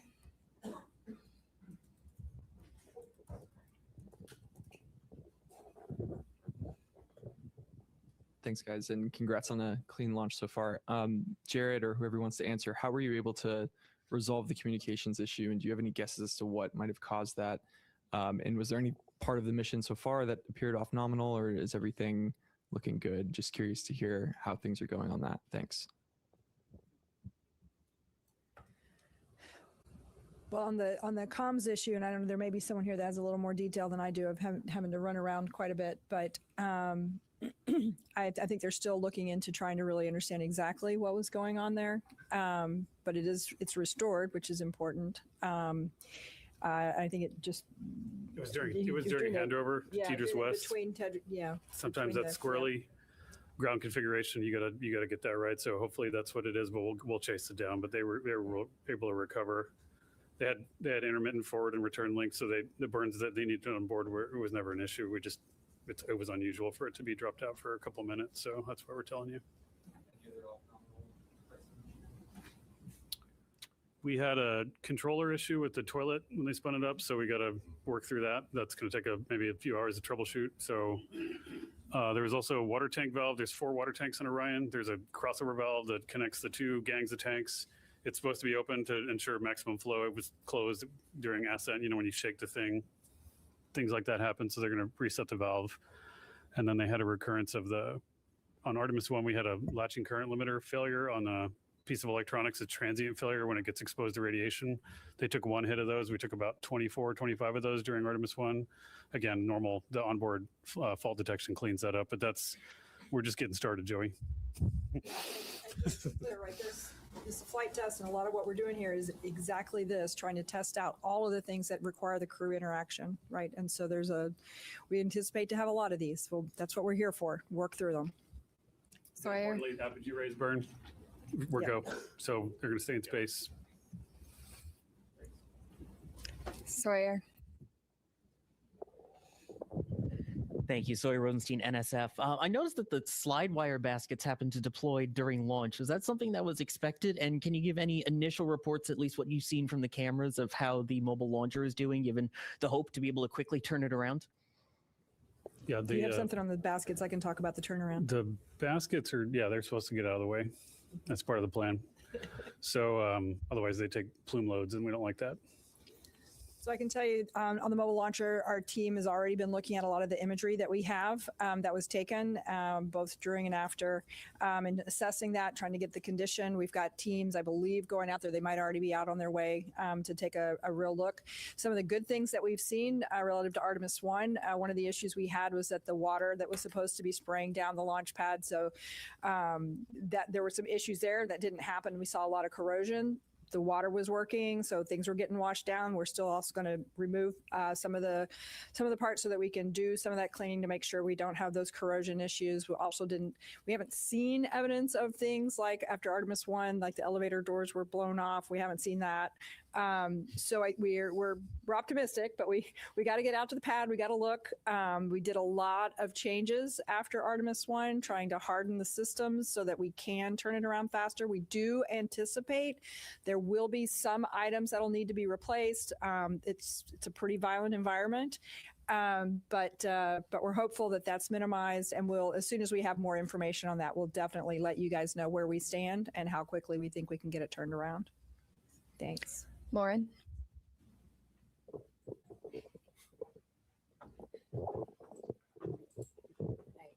Lauren Grush with Bloomberg. I just wanted to get a gut check on how we're feeling about the upcoming proximity and ops operation. Do we have any concerns with that TDRS delay, or is that not an issue for that? I would say right now we're on for the proximity operations demo. Haven't heard anything that's keeping us from that, Norm? No, on track, ready to go. Victor Glover's going to be flying it. Reed's going to be working the procedure with him and cross-checking, and Jeremy and Christina are going to be looking out the windows, also spotting, cross-checking, using cameras and imagery, and it should be beautiful. So we can't wait. We'll go right over here. Yes, Bert Dick from at Astra Magazine, National Space Society.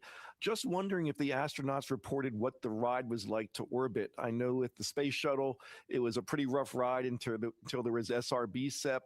Was this similar? I have not heard a report yet. I know we will get a report. Again, yes. When MECO happened, immediately they were getting prepped to do their Perigee raise maneuver. That's critical. Otherwise, they come back to Earth, which we don't want them to. So they got that. They are working to get their spacesuits off. They're, they just got the ARB burn, which was very important. So now they're working to get their suits off. So they are very busy. Now, later today, I anticipate they will call down and give us a full brief as to, how the Proxox demo went, how the ride uphill went. And I personally can't wait to hear the comparison between this massive rocket and the shuttle. Sounds great. Thank you. Micah.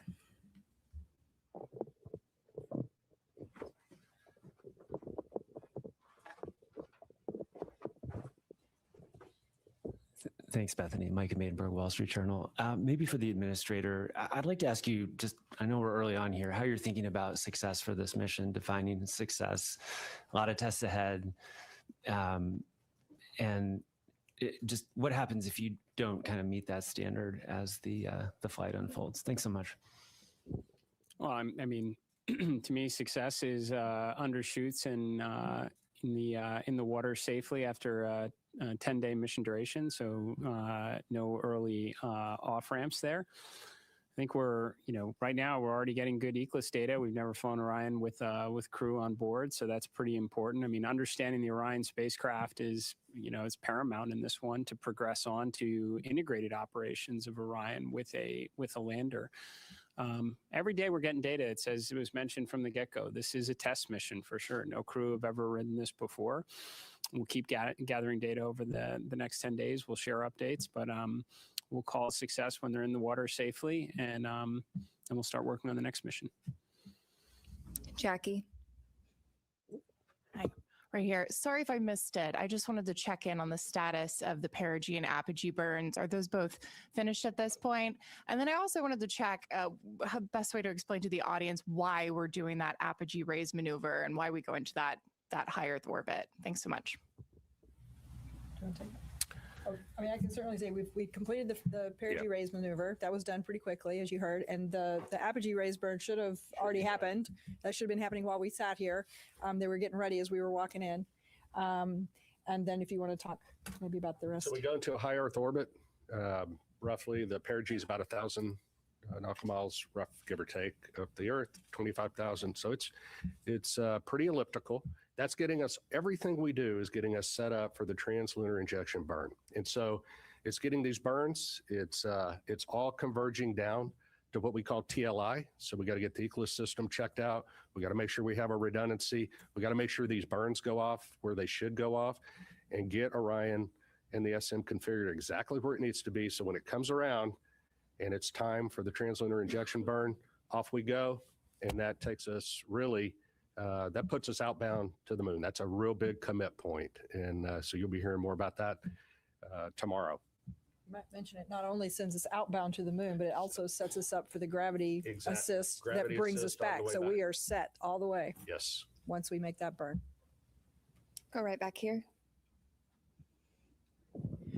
Hi, TJ Musco with the Epoch Times. Thank you all so much. Something that hasn't been really talked about is that the Space Launch System predates the Artemis program, going all the way back to 2011. So 15 years really invested in this. And just how does it feel to finally see it launch with the human crew on board?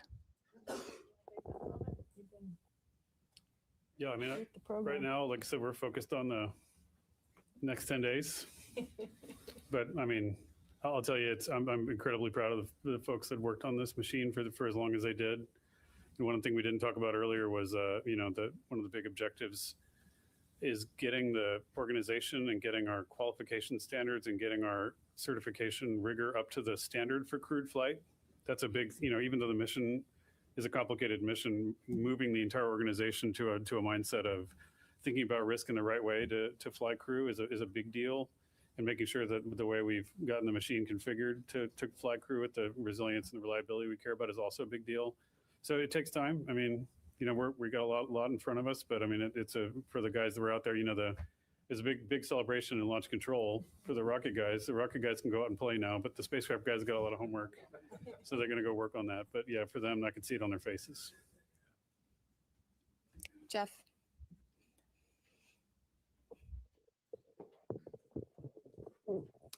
Jeff Faust of Space News. During the countdown, we heard controllers working through a few issues, one with the flight termination system, one with the launch abort system battery, and it sounded like there was a brief telemetry dropout. Wonder if you could provide a little bit more details about those issues and how you resolved them relatively quickly. Yeah, so Jeff, the FTS issue was we were doing an end-to-end test. We typically have to confirm that we can get a signal from the range to the machine and then back. We weren't able to close that entire end-to-end loop, but the guys at the range, they were really quick on their feet. They swapped to a different range receiver, which is a slightly different heritage, but has the same fundamental algorithms on it, and they were able to switch over to that and able to confirm a good end-to-end signal, which is really clever. We had thought about getting a receive-only box that we had in the VAB and shipping that over to Patrick quickly so they could do it, but they were able to fix it on the fly over there. So that was good. And once we knew we could confirm the end-to-end loop of that command, then we didn't need that receive. We don't need to do that test more than once. We just need to verify the commands get on board. And so once we confirmed that command was there, then that we met all of our public safety risk. For the launch abort system, we had a battery, so 2 batteries, several temperature sensors on both batteries. We had one poke out of family. We want to make sure all of them are tracking within certain limits, but we could confirm, given the locations of the temperature sensors, where they are on the battery itself, that the reading was instrumentation, because there wasn't a credible physics-based explanation for why that sensor would be that far high. It was an order of magnitude off scale high from the rest, and so we're able to quickly vote that sensor out. So that was two of the major issues. But again, the team, this is what the training is for. This is what the practice is for, is to go into those things and knock them out quickly. So they did really well. We'll go right over here. I noticed there was a lack of public address announcing outside, and there was a lot of going back and forth when we realized there were some issues and we had to go back inside to find out, or we had to have our phones. Why was there no public address system available with loudspeakers outside? I'm not sure what you're referring to. We're not sure what issue you're talking about the public address. Okay. All available to people outdoors, and I thought that was a lacking.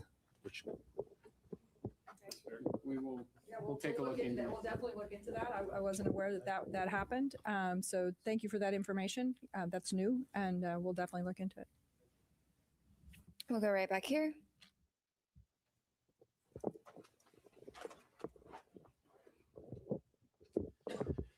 Thomas Moore, Sky News. Administrator Isaac, as a fellow astronaut, what were your feelings watching your crew rising above pad 39B? And do you feel that extra sense of responsibility for the crew as they head further into space? I certainly felt that it would be, just from, I guess, my perspective in it, that, I don't know, it is far less stressful to be strapped into the rocket than to be responsible for it here on Earth. So I definitely had those feelings quite a bit. But, you derive a lot of confidence from the process that leads up to this moment. I mean, literally the army of people that came together across NASA, all our contractors, all our partners to prepare for this, every step that leads up to it. This is what I, was really honestly going through my mind through it, is all the testing that goes into it, the integrated testing, the flight readiness review, everything that goes into a flight readiness review. Not to mention you have a truly exceptional crew up there that have been training for years on this. That gives you the confidence to undertake this mission, especially knowing the implications that it is part of a much bigger program. This is America and our partners' return to the moon, and we're trying to do it this time to stay. So incredibly important mission. Certainly felt the pressure of it, but it was relieved, based on the confidence we have in the team here at NASA and everyone who contributes to it. Thank you for the question. We'll come right up here.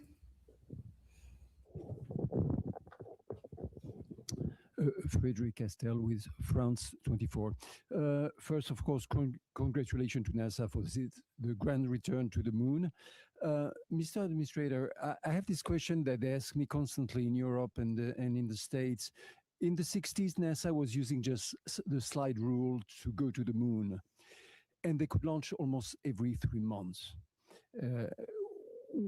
Of course, they had more money probably, but what happened in 50 years? Why is it so difficult to make it again? What has changed?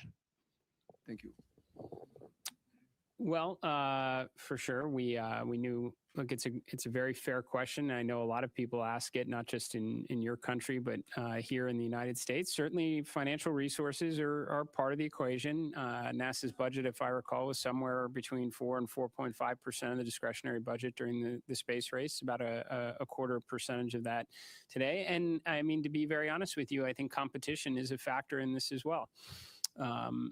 it's a great way to mobilize the resources of a nation and concentrate on something extremely challenging, and that's what we did in the 1960s. And I think with absent some competition, we focused a lot on partnerships and all that we could do collectively with respect to science and discovery. But competition can be a good thing, and we certainly have competition now. I think that's why you're seeing us start to concentrate our resources back to the objective, and do it with a great coalition across the NASA workforce, our contractors, all our partners that have come together, our stakeholders in Congress and the administration who came here to witness this launch, is because they know we have competition, and this one's going to be close. And I think as a result, you're going to see a lot more progress, more so than you have in the, since when this was originally conceived under Constellation. We're going to get back into the business of launching rockets on a regular cadence, and we're going to bring the world along with us. So. We're going to take a couple of phone bridge questions for just a moment. Reminder that you can join by pressing *1 to get into the queue. We're going to start with Will Robinson Smith from Spaceflight Now. Hi, thank you, Bethany, and congratulations, everyone, on a good mission so far. Question about the upcoming TLI burn tomorrow. At what point during the day will the team conduct a poll on readiness to proceed into the TLI, and what are the main criteria that you'll be assessing to make that final determination? Thank you.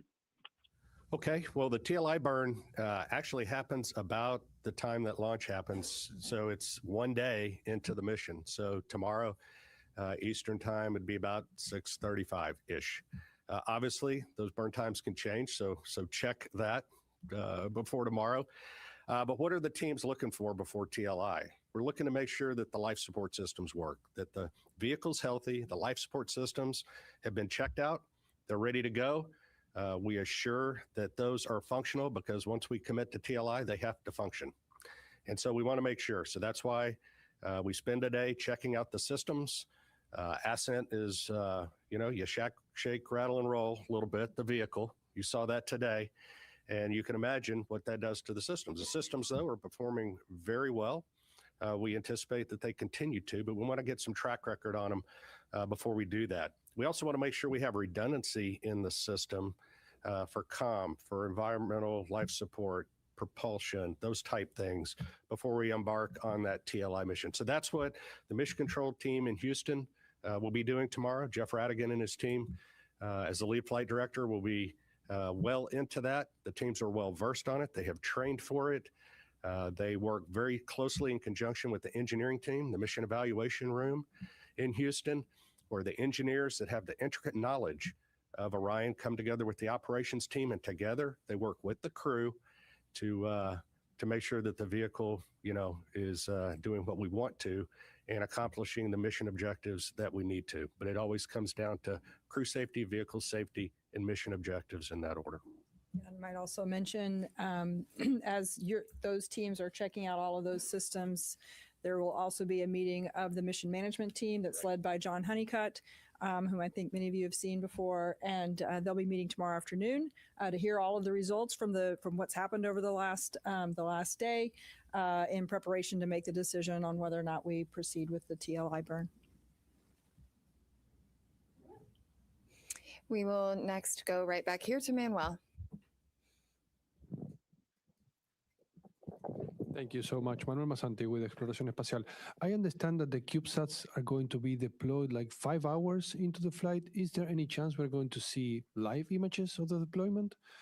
And then when is the crew, I know they're super busy right now, but when are they going to start using the flywheel machine on its way to the moon, when everything is more like... The second question was to do when they start doing the manual as far as... Flywheel machine. Oh, the flywheel machine. Sorry, thank you. The exercise machine. I guess after the TLI. I'll do this. Yeah, I'll hand that to you. But I can answer the CubeSats. So the CubeSats are installed in the Orion stage adapter, which is actually a part of the upper stage piece, right? So once Orion separates from the upper stage, we'll do the ProxOps demonstration, right? And then once Orion has cleared and we're away, then they will be deployed. So Orion won't be there to take images of them. And once they are deployed, they each of them have their own plans for being able to communicate back down to Earth to various ground stations. They have their own communication plans. So we'll start to get information back from those individual CubeSats. So that's kind of the plan and the path forward on the CubeSat deployment and what you can expect. We're going to take one more question from the phone bridge from Christopher Mick of the Hudson Star Observer. Thank you very much. Congratulations to all the teams thus far. I had a question from an earlier media availability with Jeremy Hansen. He made mention of if the mission launched on April 1st, they would be experiencing a lunar eclipse. And I just want to follow up on that, if that's where that would be happening in the mission timeline, and if there would be any video perchance of that happening, or is that just going to be on the astronauts' photography at the time? So you may have to answer the question on whether or not there'll be the availability of the what kind of real time. I'm not sure what we'll have there, but the crew will get to observe the eclipse. This is pretty unique. It's kind of interesting. It actually doesn't happen when they're out of comm, so they will be having communication during that eclipse time. But during the eclipse, the moon will be blocking the sun. They will be able to see the sun's corona, which is kind of cool. So they've been having a lot of science lessons over the last couple of days to learn about that and the eventuality that we actually launched today. So they're prepared to make those solar observations. It'll be a pretty cool and unique opportunity. I'm sure we'll get some images down at some point. I just don't know if they'll be live. Tarek. Thank you very much. Tarek Malik with space.com for the administrator. There have been a lot of comparisons of Artemis II to Apollo 8, a pioneering mission daring that sent astronauts on an untested crewed vehicle around the moon. And I'm very curious, given last week's ignition event and how that really laid out an audacious and ambitious plan to really explore the moon in a stepping stone approach way, where you see Artemis II in that plan, and basically the importance of riding on this mission before you can make that next step for next year.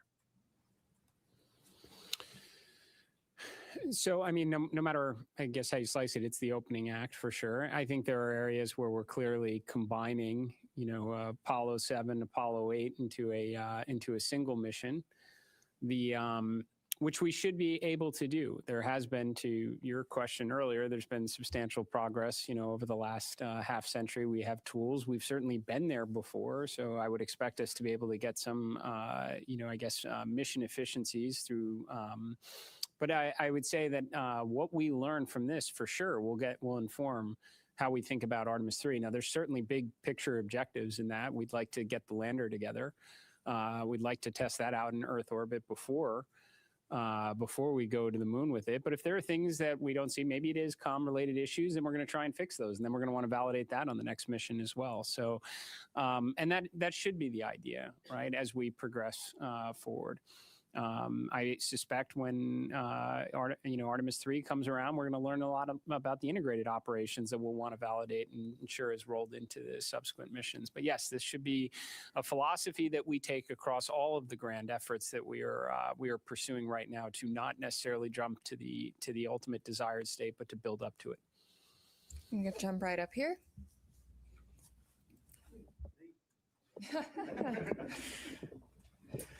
Hi, Richard Hollingham, BBC Future. Related to Apollo 8 in a way, really. I just wondered what plans had gone into a new Earthrise image. A lot has gone into the aspirational nature of this mission. Have you a plan? I assume you have a plan. What is the plan? Oh, go ahead. I do know that the teams have been looking at what the opportunities might look like. They've looked at the different launch dates, and so I know that they're really going to try to make that happen. I can't give you a confirmation on that yet, but stay tuned. My understanding is they have been equipped with additional camera imagery capturing, equipment. So we're going to do everything we can to try and make that happen. It'd be awesome. We're going to go right back here.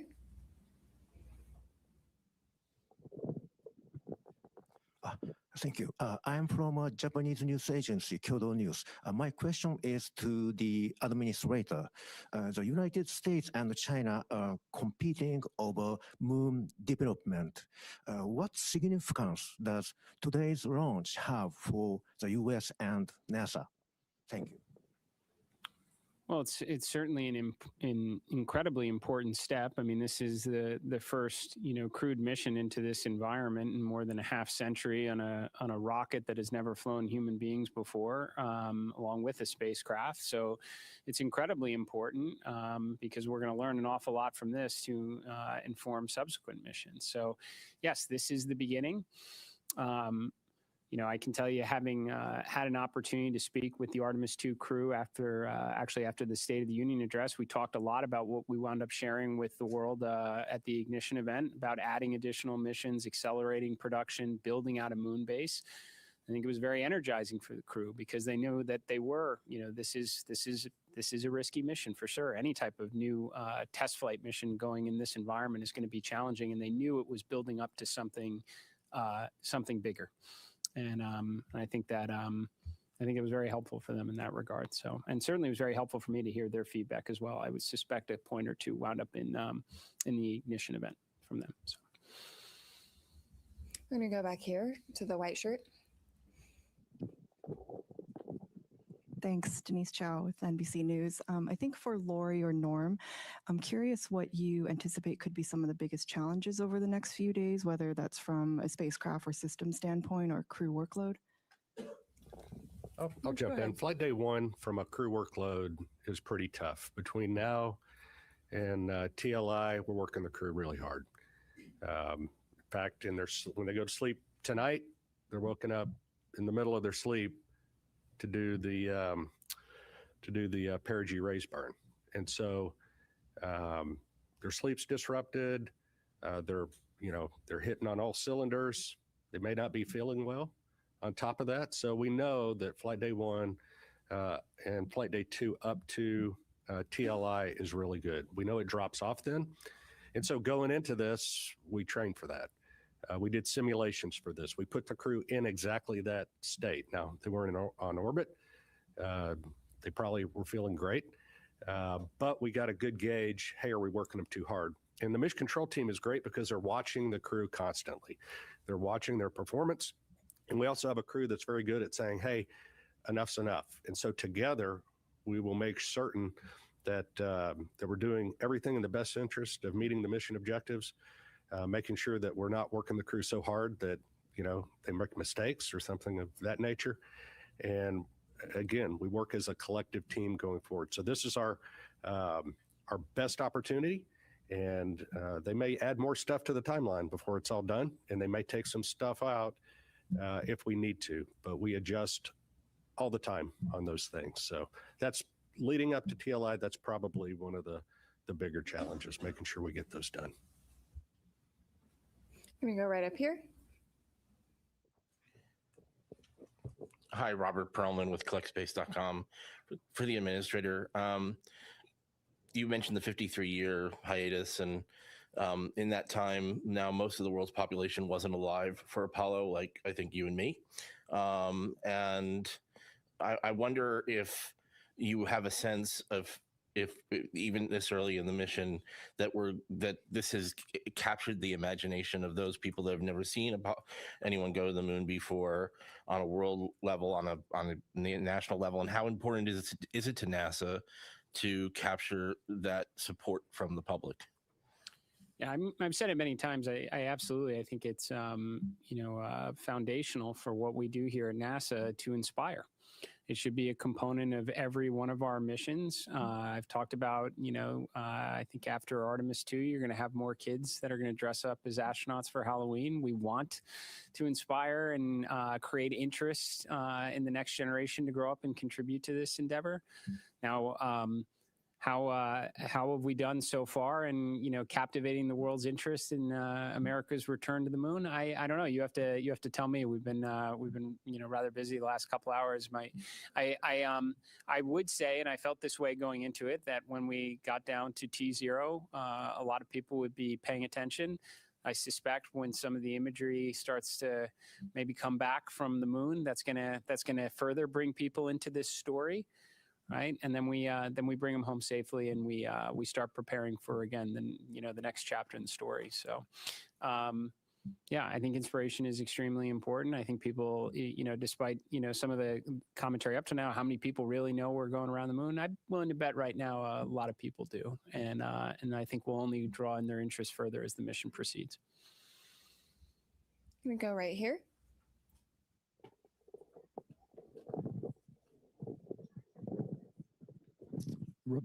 Robert Coppinger, British Interplanetary Society Spaceflight Magazine.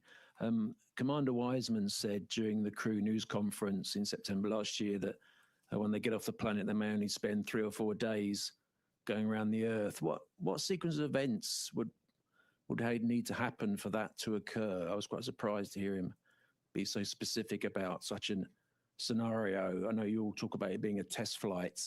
So what would need to happen for the mission to be curtailed in such a fashion? I didn't cover the question. So I think the question had just confirm, it's kind of hard to hear, but the question is that the commander talked about one of the alternate missions where they maybe would stay in Earth orbit for 3 or 4 or 5 days, yes, that sort of thing. What would need to happen? So for one that of the scenarios that would have led to that is if for some reason during the launch that the SLS did not quite deliver us to where we needed to be, or the upper stage didn't deliver us to the orbit that we needed to be in, that would have been one of the scenarios. I think that's probably the main scenario that would have ended up in that one of those kind of alternate missions. Yeah, but I don't think we're going to need to worry about that, hopefully. But the other thing is if for some reason we're able to stay, but we're not able to do the TLI burn, we would stay in Earth orbit. So there's a couple of scenarios where that could happen. You're right back here. Hi there, Joey Vars with the Gabber for anybody. In the weeks leading up to the launch, we were talking about some of the distance records and altitude records and speed records that would be achieved that were contingent on the specific day and time of launch. I was wondering if we had a better concept of what those might be now that we are successfully off the ground. Thank you. Norm has that data for you. Well, based on the predicts right now, assuming all the burns go as planned and the timeline is executed as we think it's going to be, it'll be on flight day 6. At an MET of about, 18 hours, 18 and a half hours. And again, check that as we get closer because burn durations and things like that matter.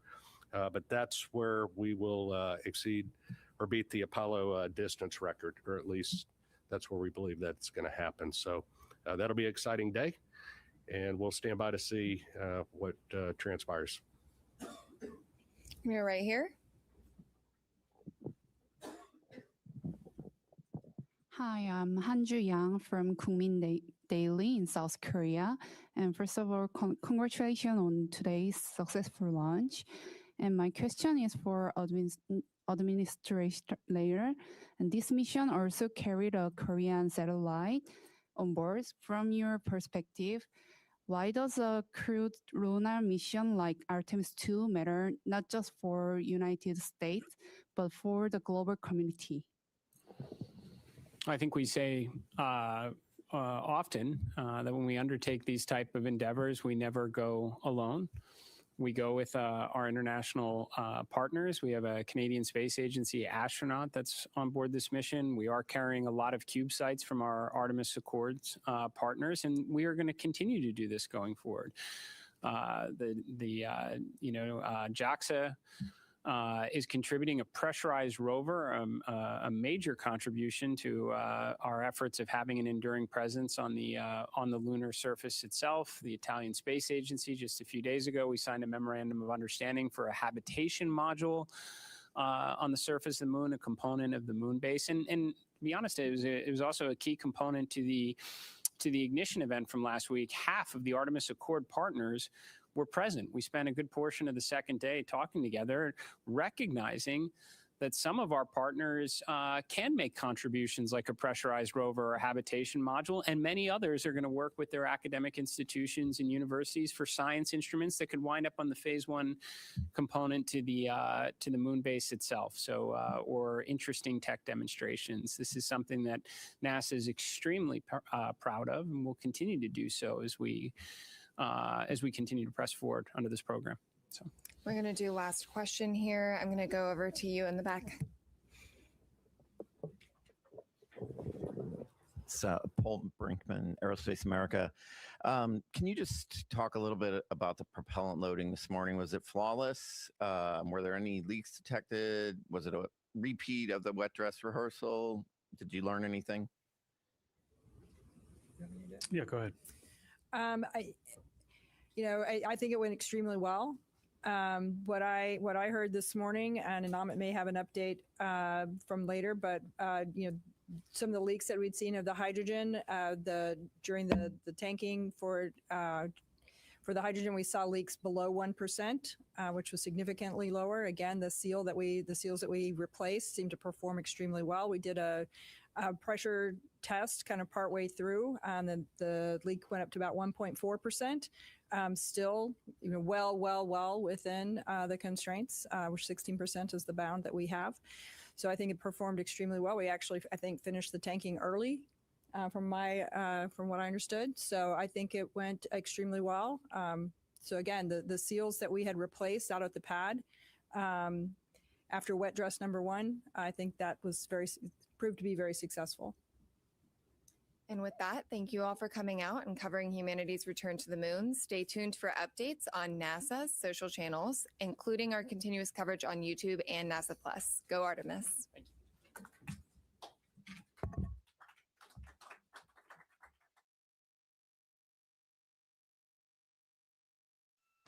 This is Mission Control Houston. Thanks for coming back to us. We are here in the Artemis II flight control room, the white flight control room here in Mission Control Center in Houston, Texas, following along with the mission and 4 Artemis II crew members who are making their way to the moon. For those that were joining on the press conference, we'll do a quick recap of some of the activities that happened over the course of the hour that happened during the press conference. We did have a successful thermal roll ahead of executing the Apogee raise burn. The Apogee raise burn occurred with an updated time of MET 1 hour, 46 minutes, and 7 seconds. The duration of the burn was 18 minutes and 6 seconds. At this time, the flight dynamics officer confirms that it was a good burn, so they are on a good trajectory for staying in high Earth orbit for the remainder of this flight day and into next. The high Earth orbit puts them into a 43,730 by 0 statute mile orbit, which orbits the Earth approximately once a day. It's a 23.5-hour orbit. Checking.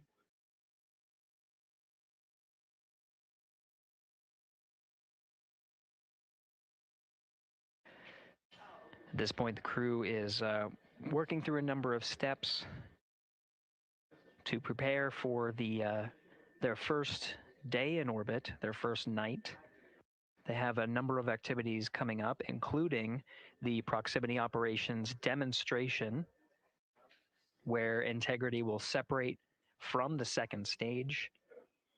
Integrity, those PCDs are located in Foxtrot 3 large.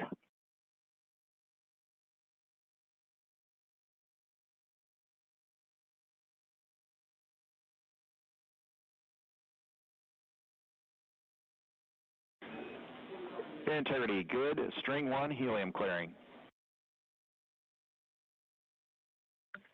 Integrity copies. And stand in the docking camera checkout, step 9. Would you like me to go ahead and configure for RPOD at this time? Checking.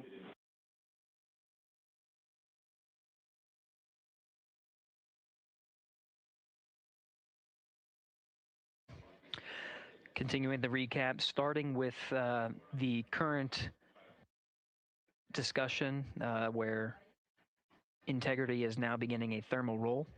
And Integrity for docking cam, yes, please configure for ARPOD. Copy.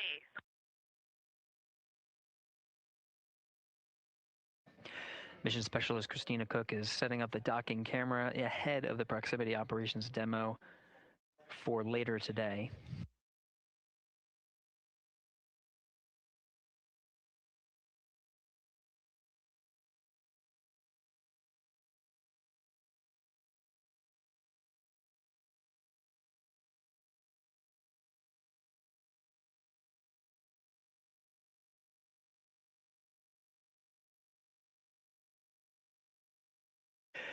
Right now, the crew is in the middle of executing a thermal roll.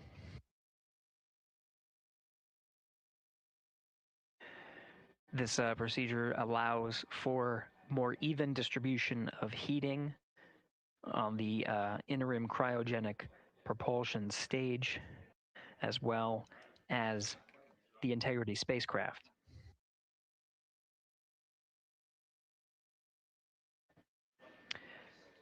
NASA astronaut Christina Cook is also working through troubleshooting steps of the waste management system that's aboard the Integrity spacecraft.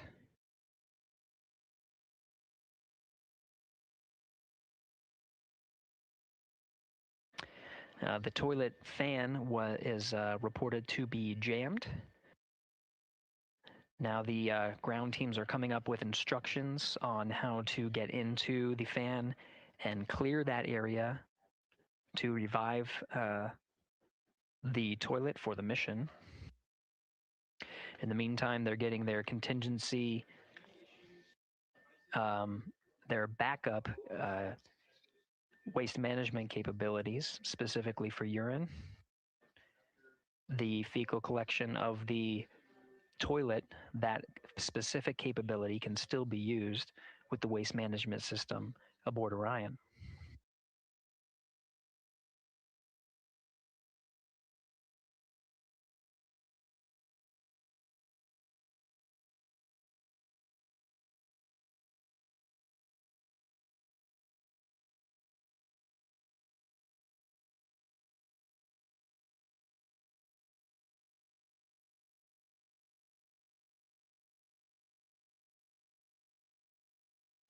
At this time here in the Artemis II flight control room, we're beginning the first handover of the mission.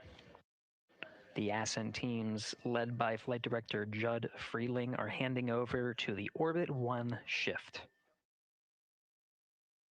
You can see Flight Director Jeff Radigan to the left of Freeling.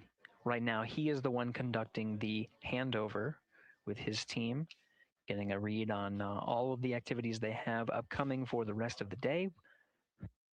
Namely, the one in the near term is a proximity operations demonstration.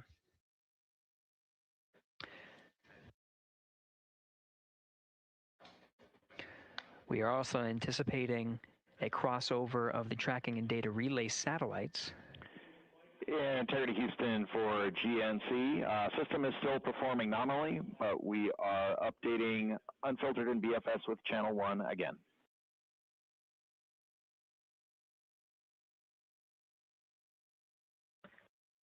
Integrity copies.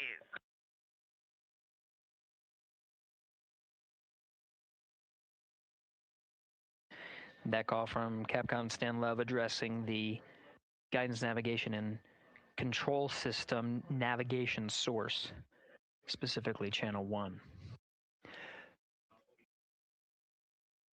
Now, as part of handover to Flight Director Jeff Radigan to begin the Orbit 1 shift on Flight Day 1, they're preparing for the proximity operations demonstration. Ahead of that, there's an expected handover from the tracking and data relay satellites to the Deep Space Network.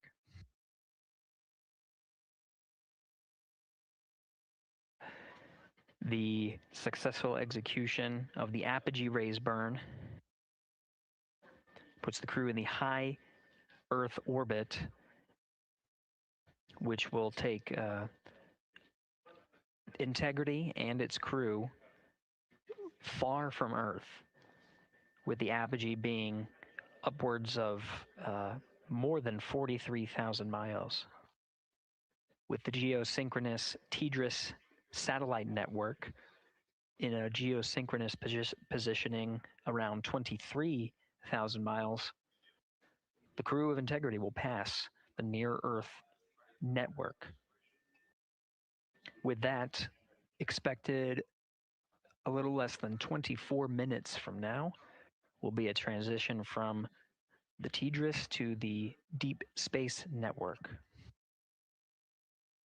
The data rates gathered from the Deep Space Network may allow us to hop on board and get some first preliminary views of the crew prior to them needing to prioritize the proximity operations demonstration.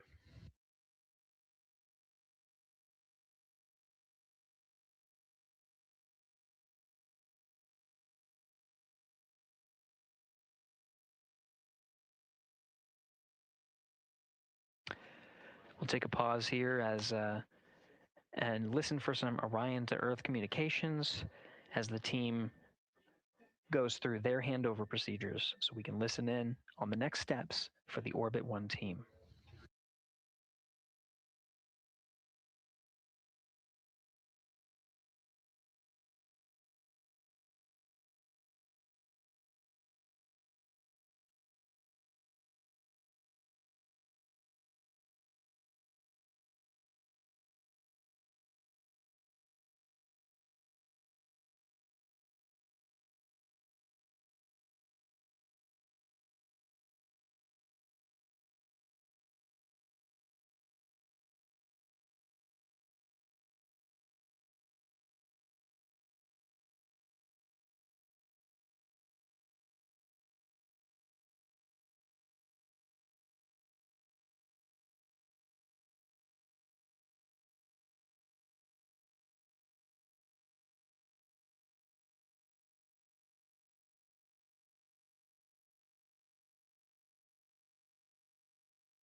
Integrity Houston, about halfway through the eclipse, we're seeing all of our power predicts right on. Thank you for the help with the power down.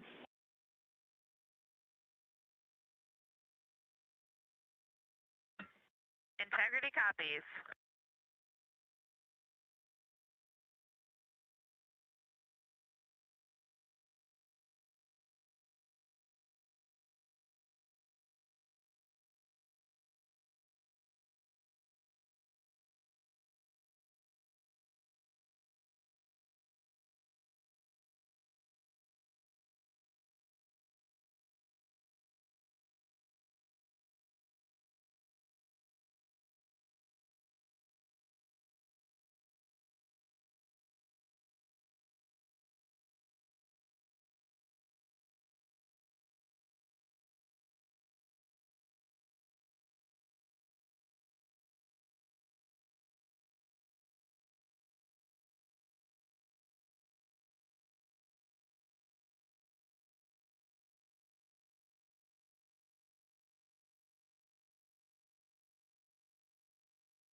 This is Mission Control Houston. Quick update on what you're seeing. This is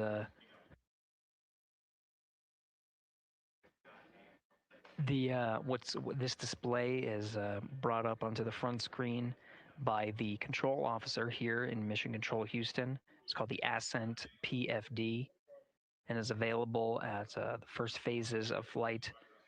It includes toggled settings between tanking, the Ascent phase on the core stage, and now the ICPS phase.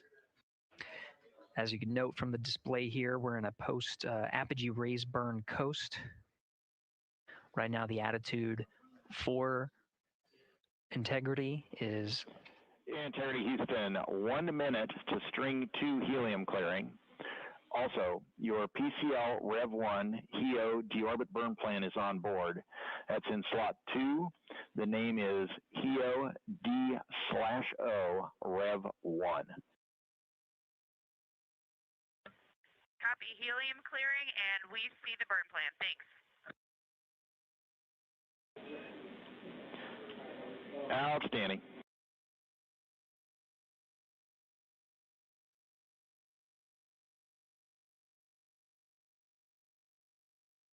And integrity, 2 minutes to thermal roll. Copy.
Integrity, good. String 2 helium clearing.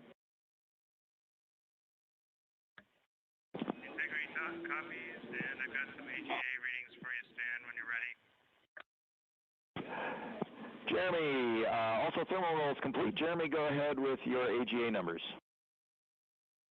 Okay, Stan, everything is off scale low, and then CO2 is 3.7. O2 is 18.5. Temperature, well, temperature is 70.3, and pressure is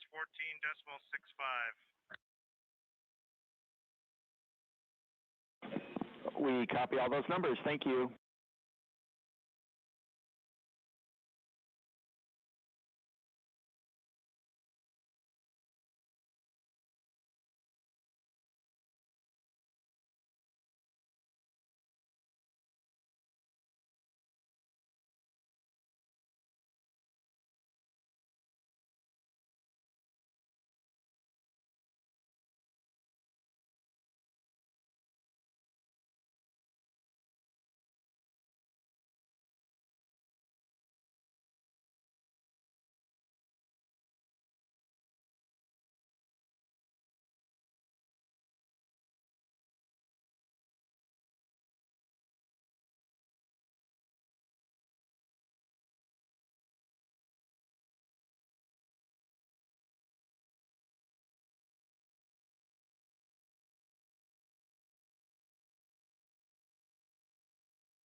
Integrity Houston for docking camera with an action on the DU.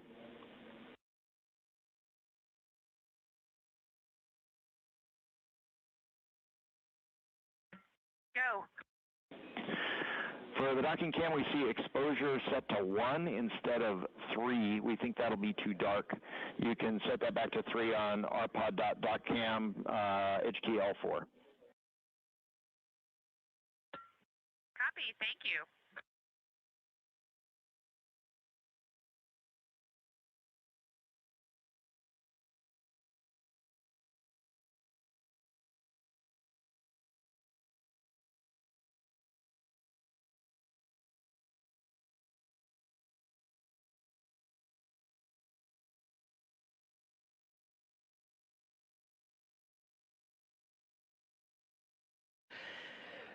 This is Mission Control Houston.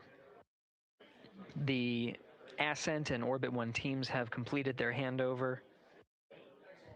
Flight Director Judd Freeling sent some parting farewell words to the teams here, congratulating them on the milestone of getting the 4-member crew of Artemis II where they are now,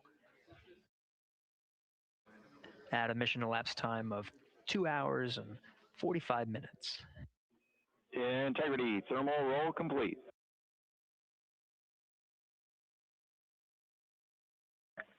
Integrity copies.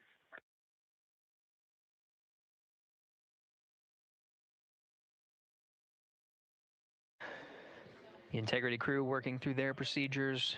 You heard thermal roll complete to allow for even heating on the outside of the spacecraft. We'll do this periodically throughout the flight. Right now, the teams here have, like I said, have successfully handed over. You've been hearing the voice of Capcom Stan Love for the Ascent shift. He'll be handing over to Capcom Amy Dill and Capcom and NASA astronaut Raja Chari. You'll hear their voices for the Orbit 1 shift and the beginning of proximity operations demonstration.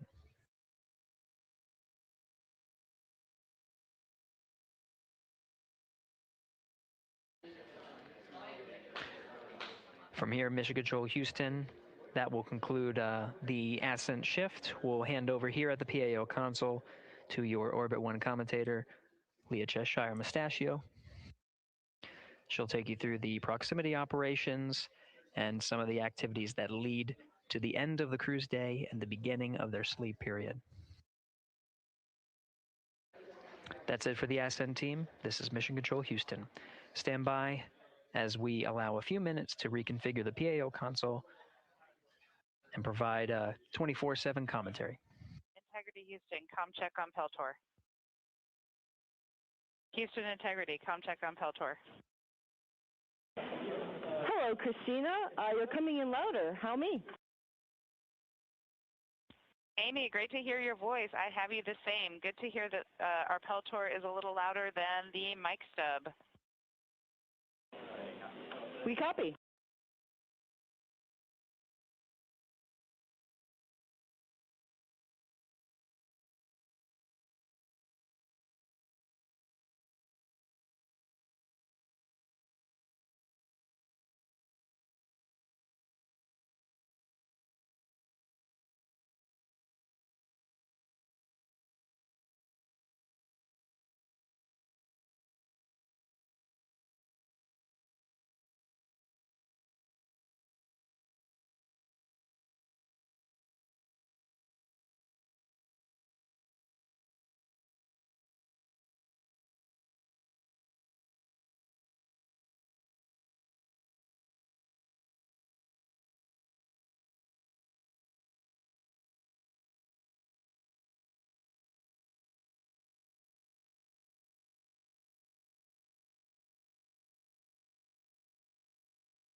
Integrity Houston, 5 minutes to DSN handover.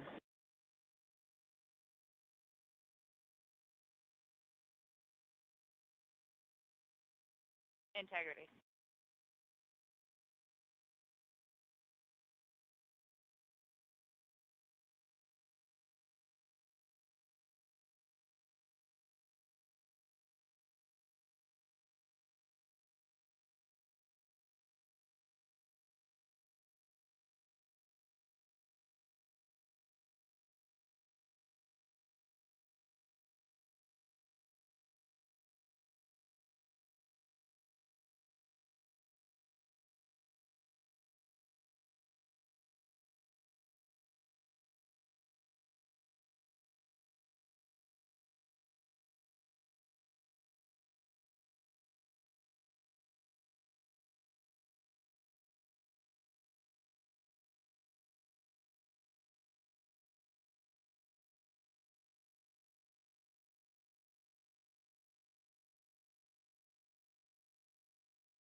Integrity Houston, ICPS blowdown in progress.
Integrity Houston, voice check on DSN.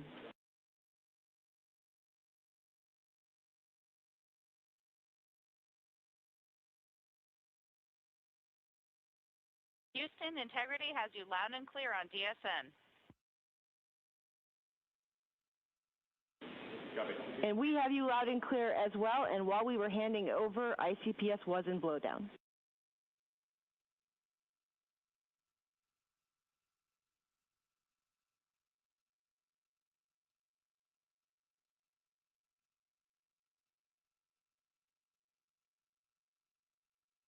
Copy all, and we have 2 GNC cautions on the board for right RHC. Let us know if you see them.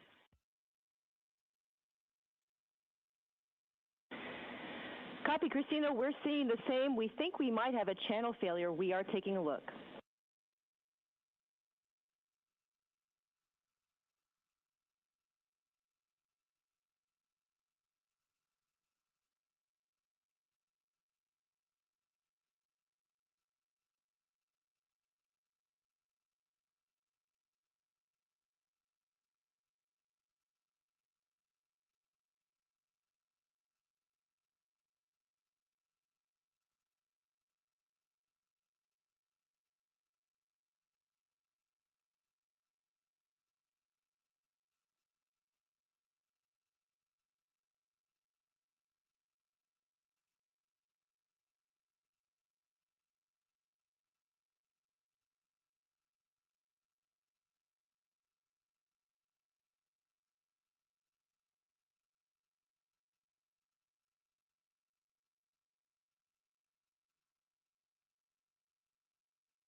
Integrity Houston for camera streaming. Go ahead. All right, we are ready to join you on board if you're ready for us.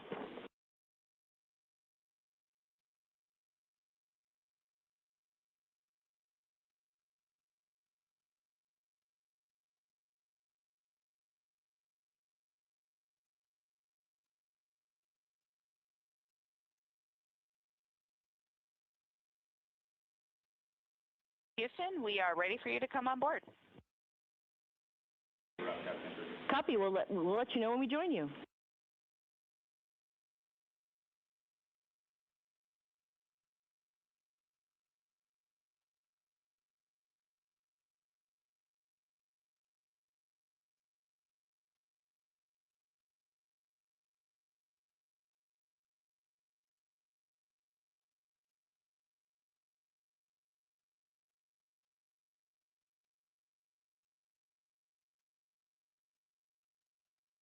For the first time since they arrived in space, you're looking at a live view of the Artemis II crew in the Orion spacecraft.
The crew inside Orion is continuing to configure the cabin and prepare for the upcoming proximity operations demonstration, which we expect to start shortly.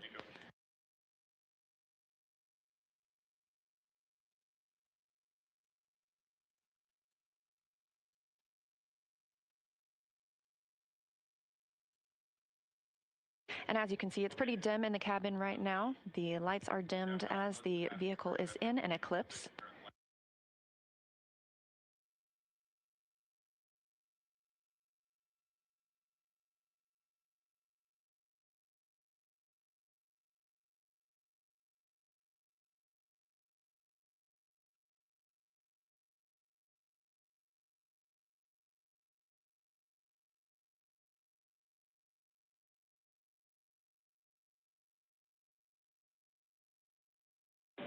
And Integrity Houston, we have joined you on board. It is a little bit dark from our view, so you are free to turn up the lights for a hello.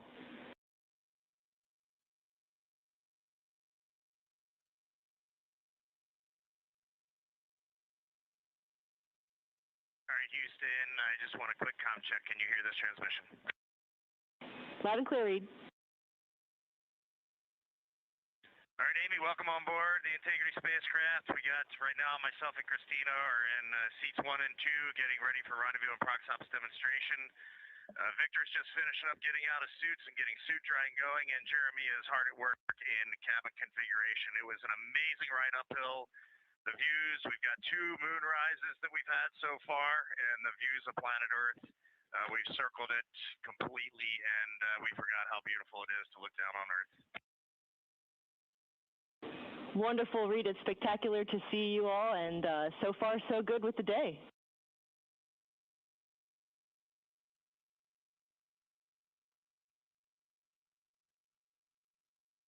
April and Amy, thanks for welcoming the world on board Integrity, and we're looking forward to a good rendezvous and prox operations here in a few minutes. And on that note, Reed, we have the proxops pad whenever you're ready to copy.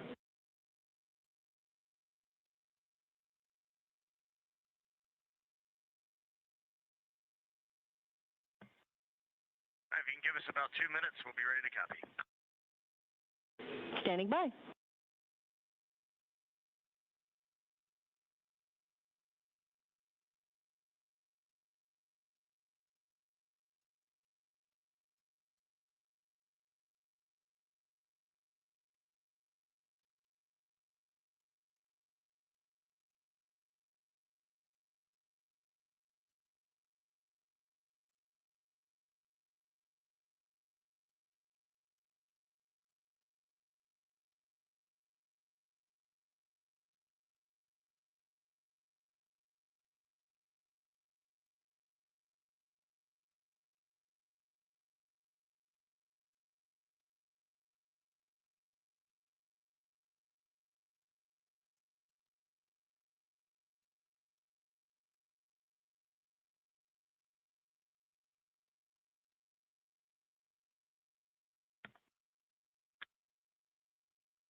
Welcome to the Artemis Flight Control Room. I'm NASA's Leah Cheshire Mustachio, and I'm excited to be your Orbit 1 commentator.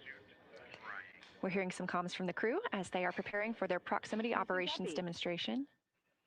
And we have just had, for the first time in over 50 years, humans join the Deep Space Network. Now, we're used to people being on the Near Space Network, the Tracking Data Relay Satellite System with the International Space Station.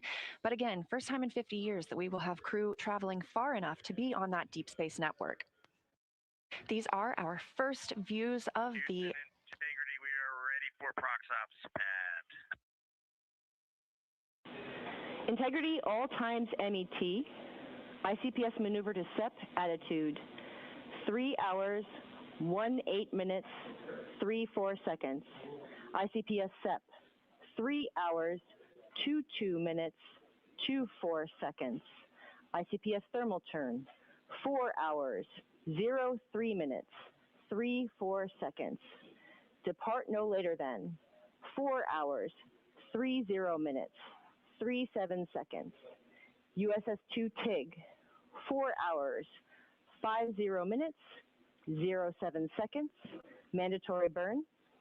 ICPS disposal burn, 5 hours, 00 minutes, 11 seconds. How copy?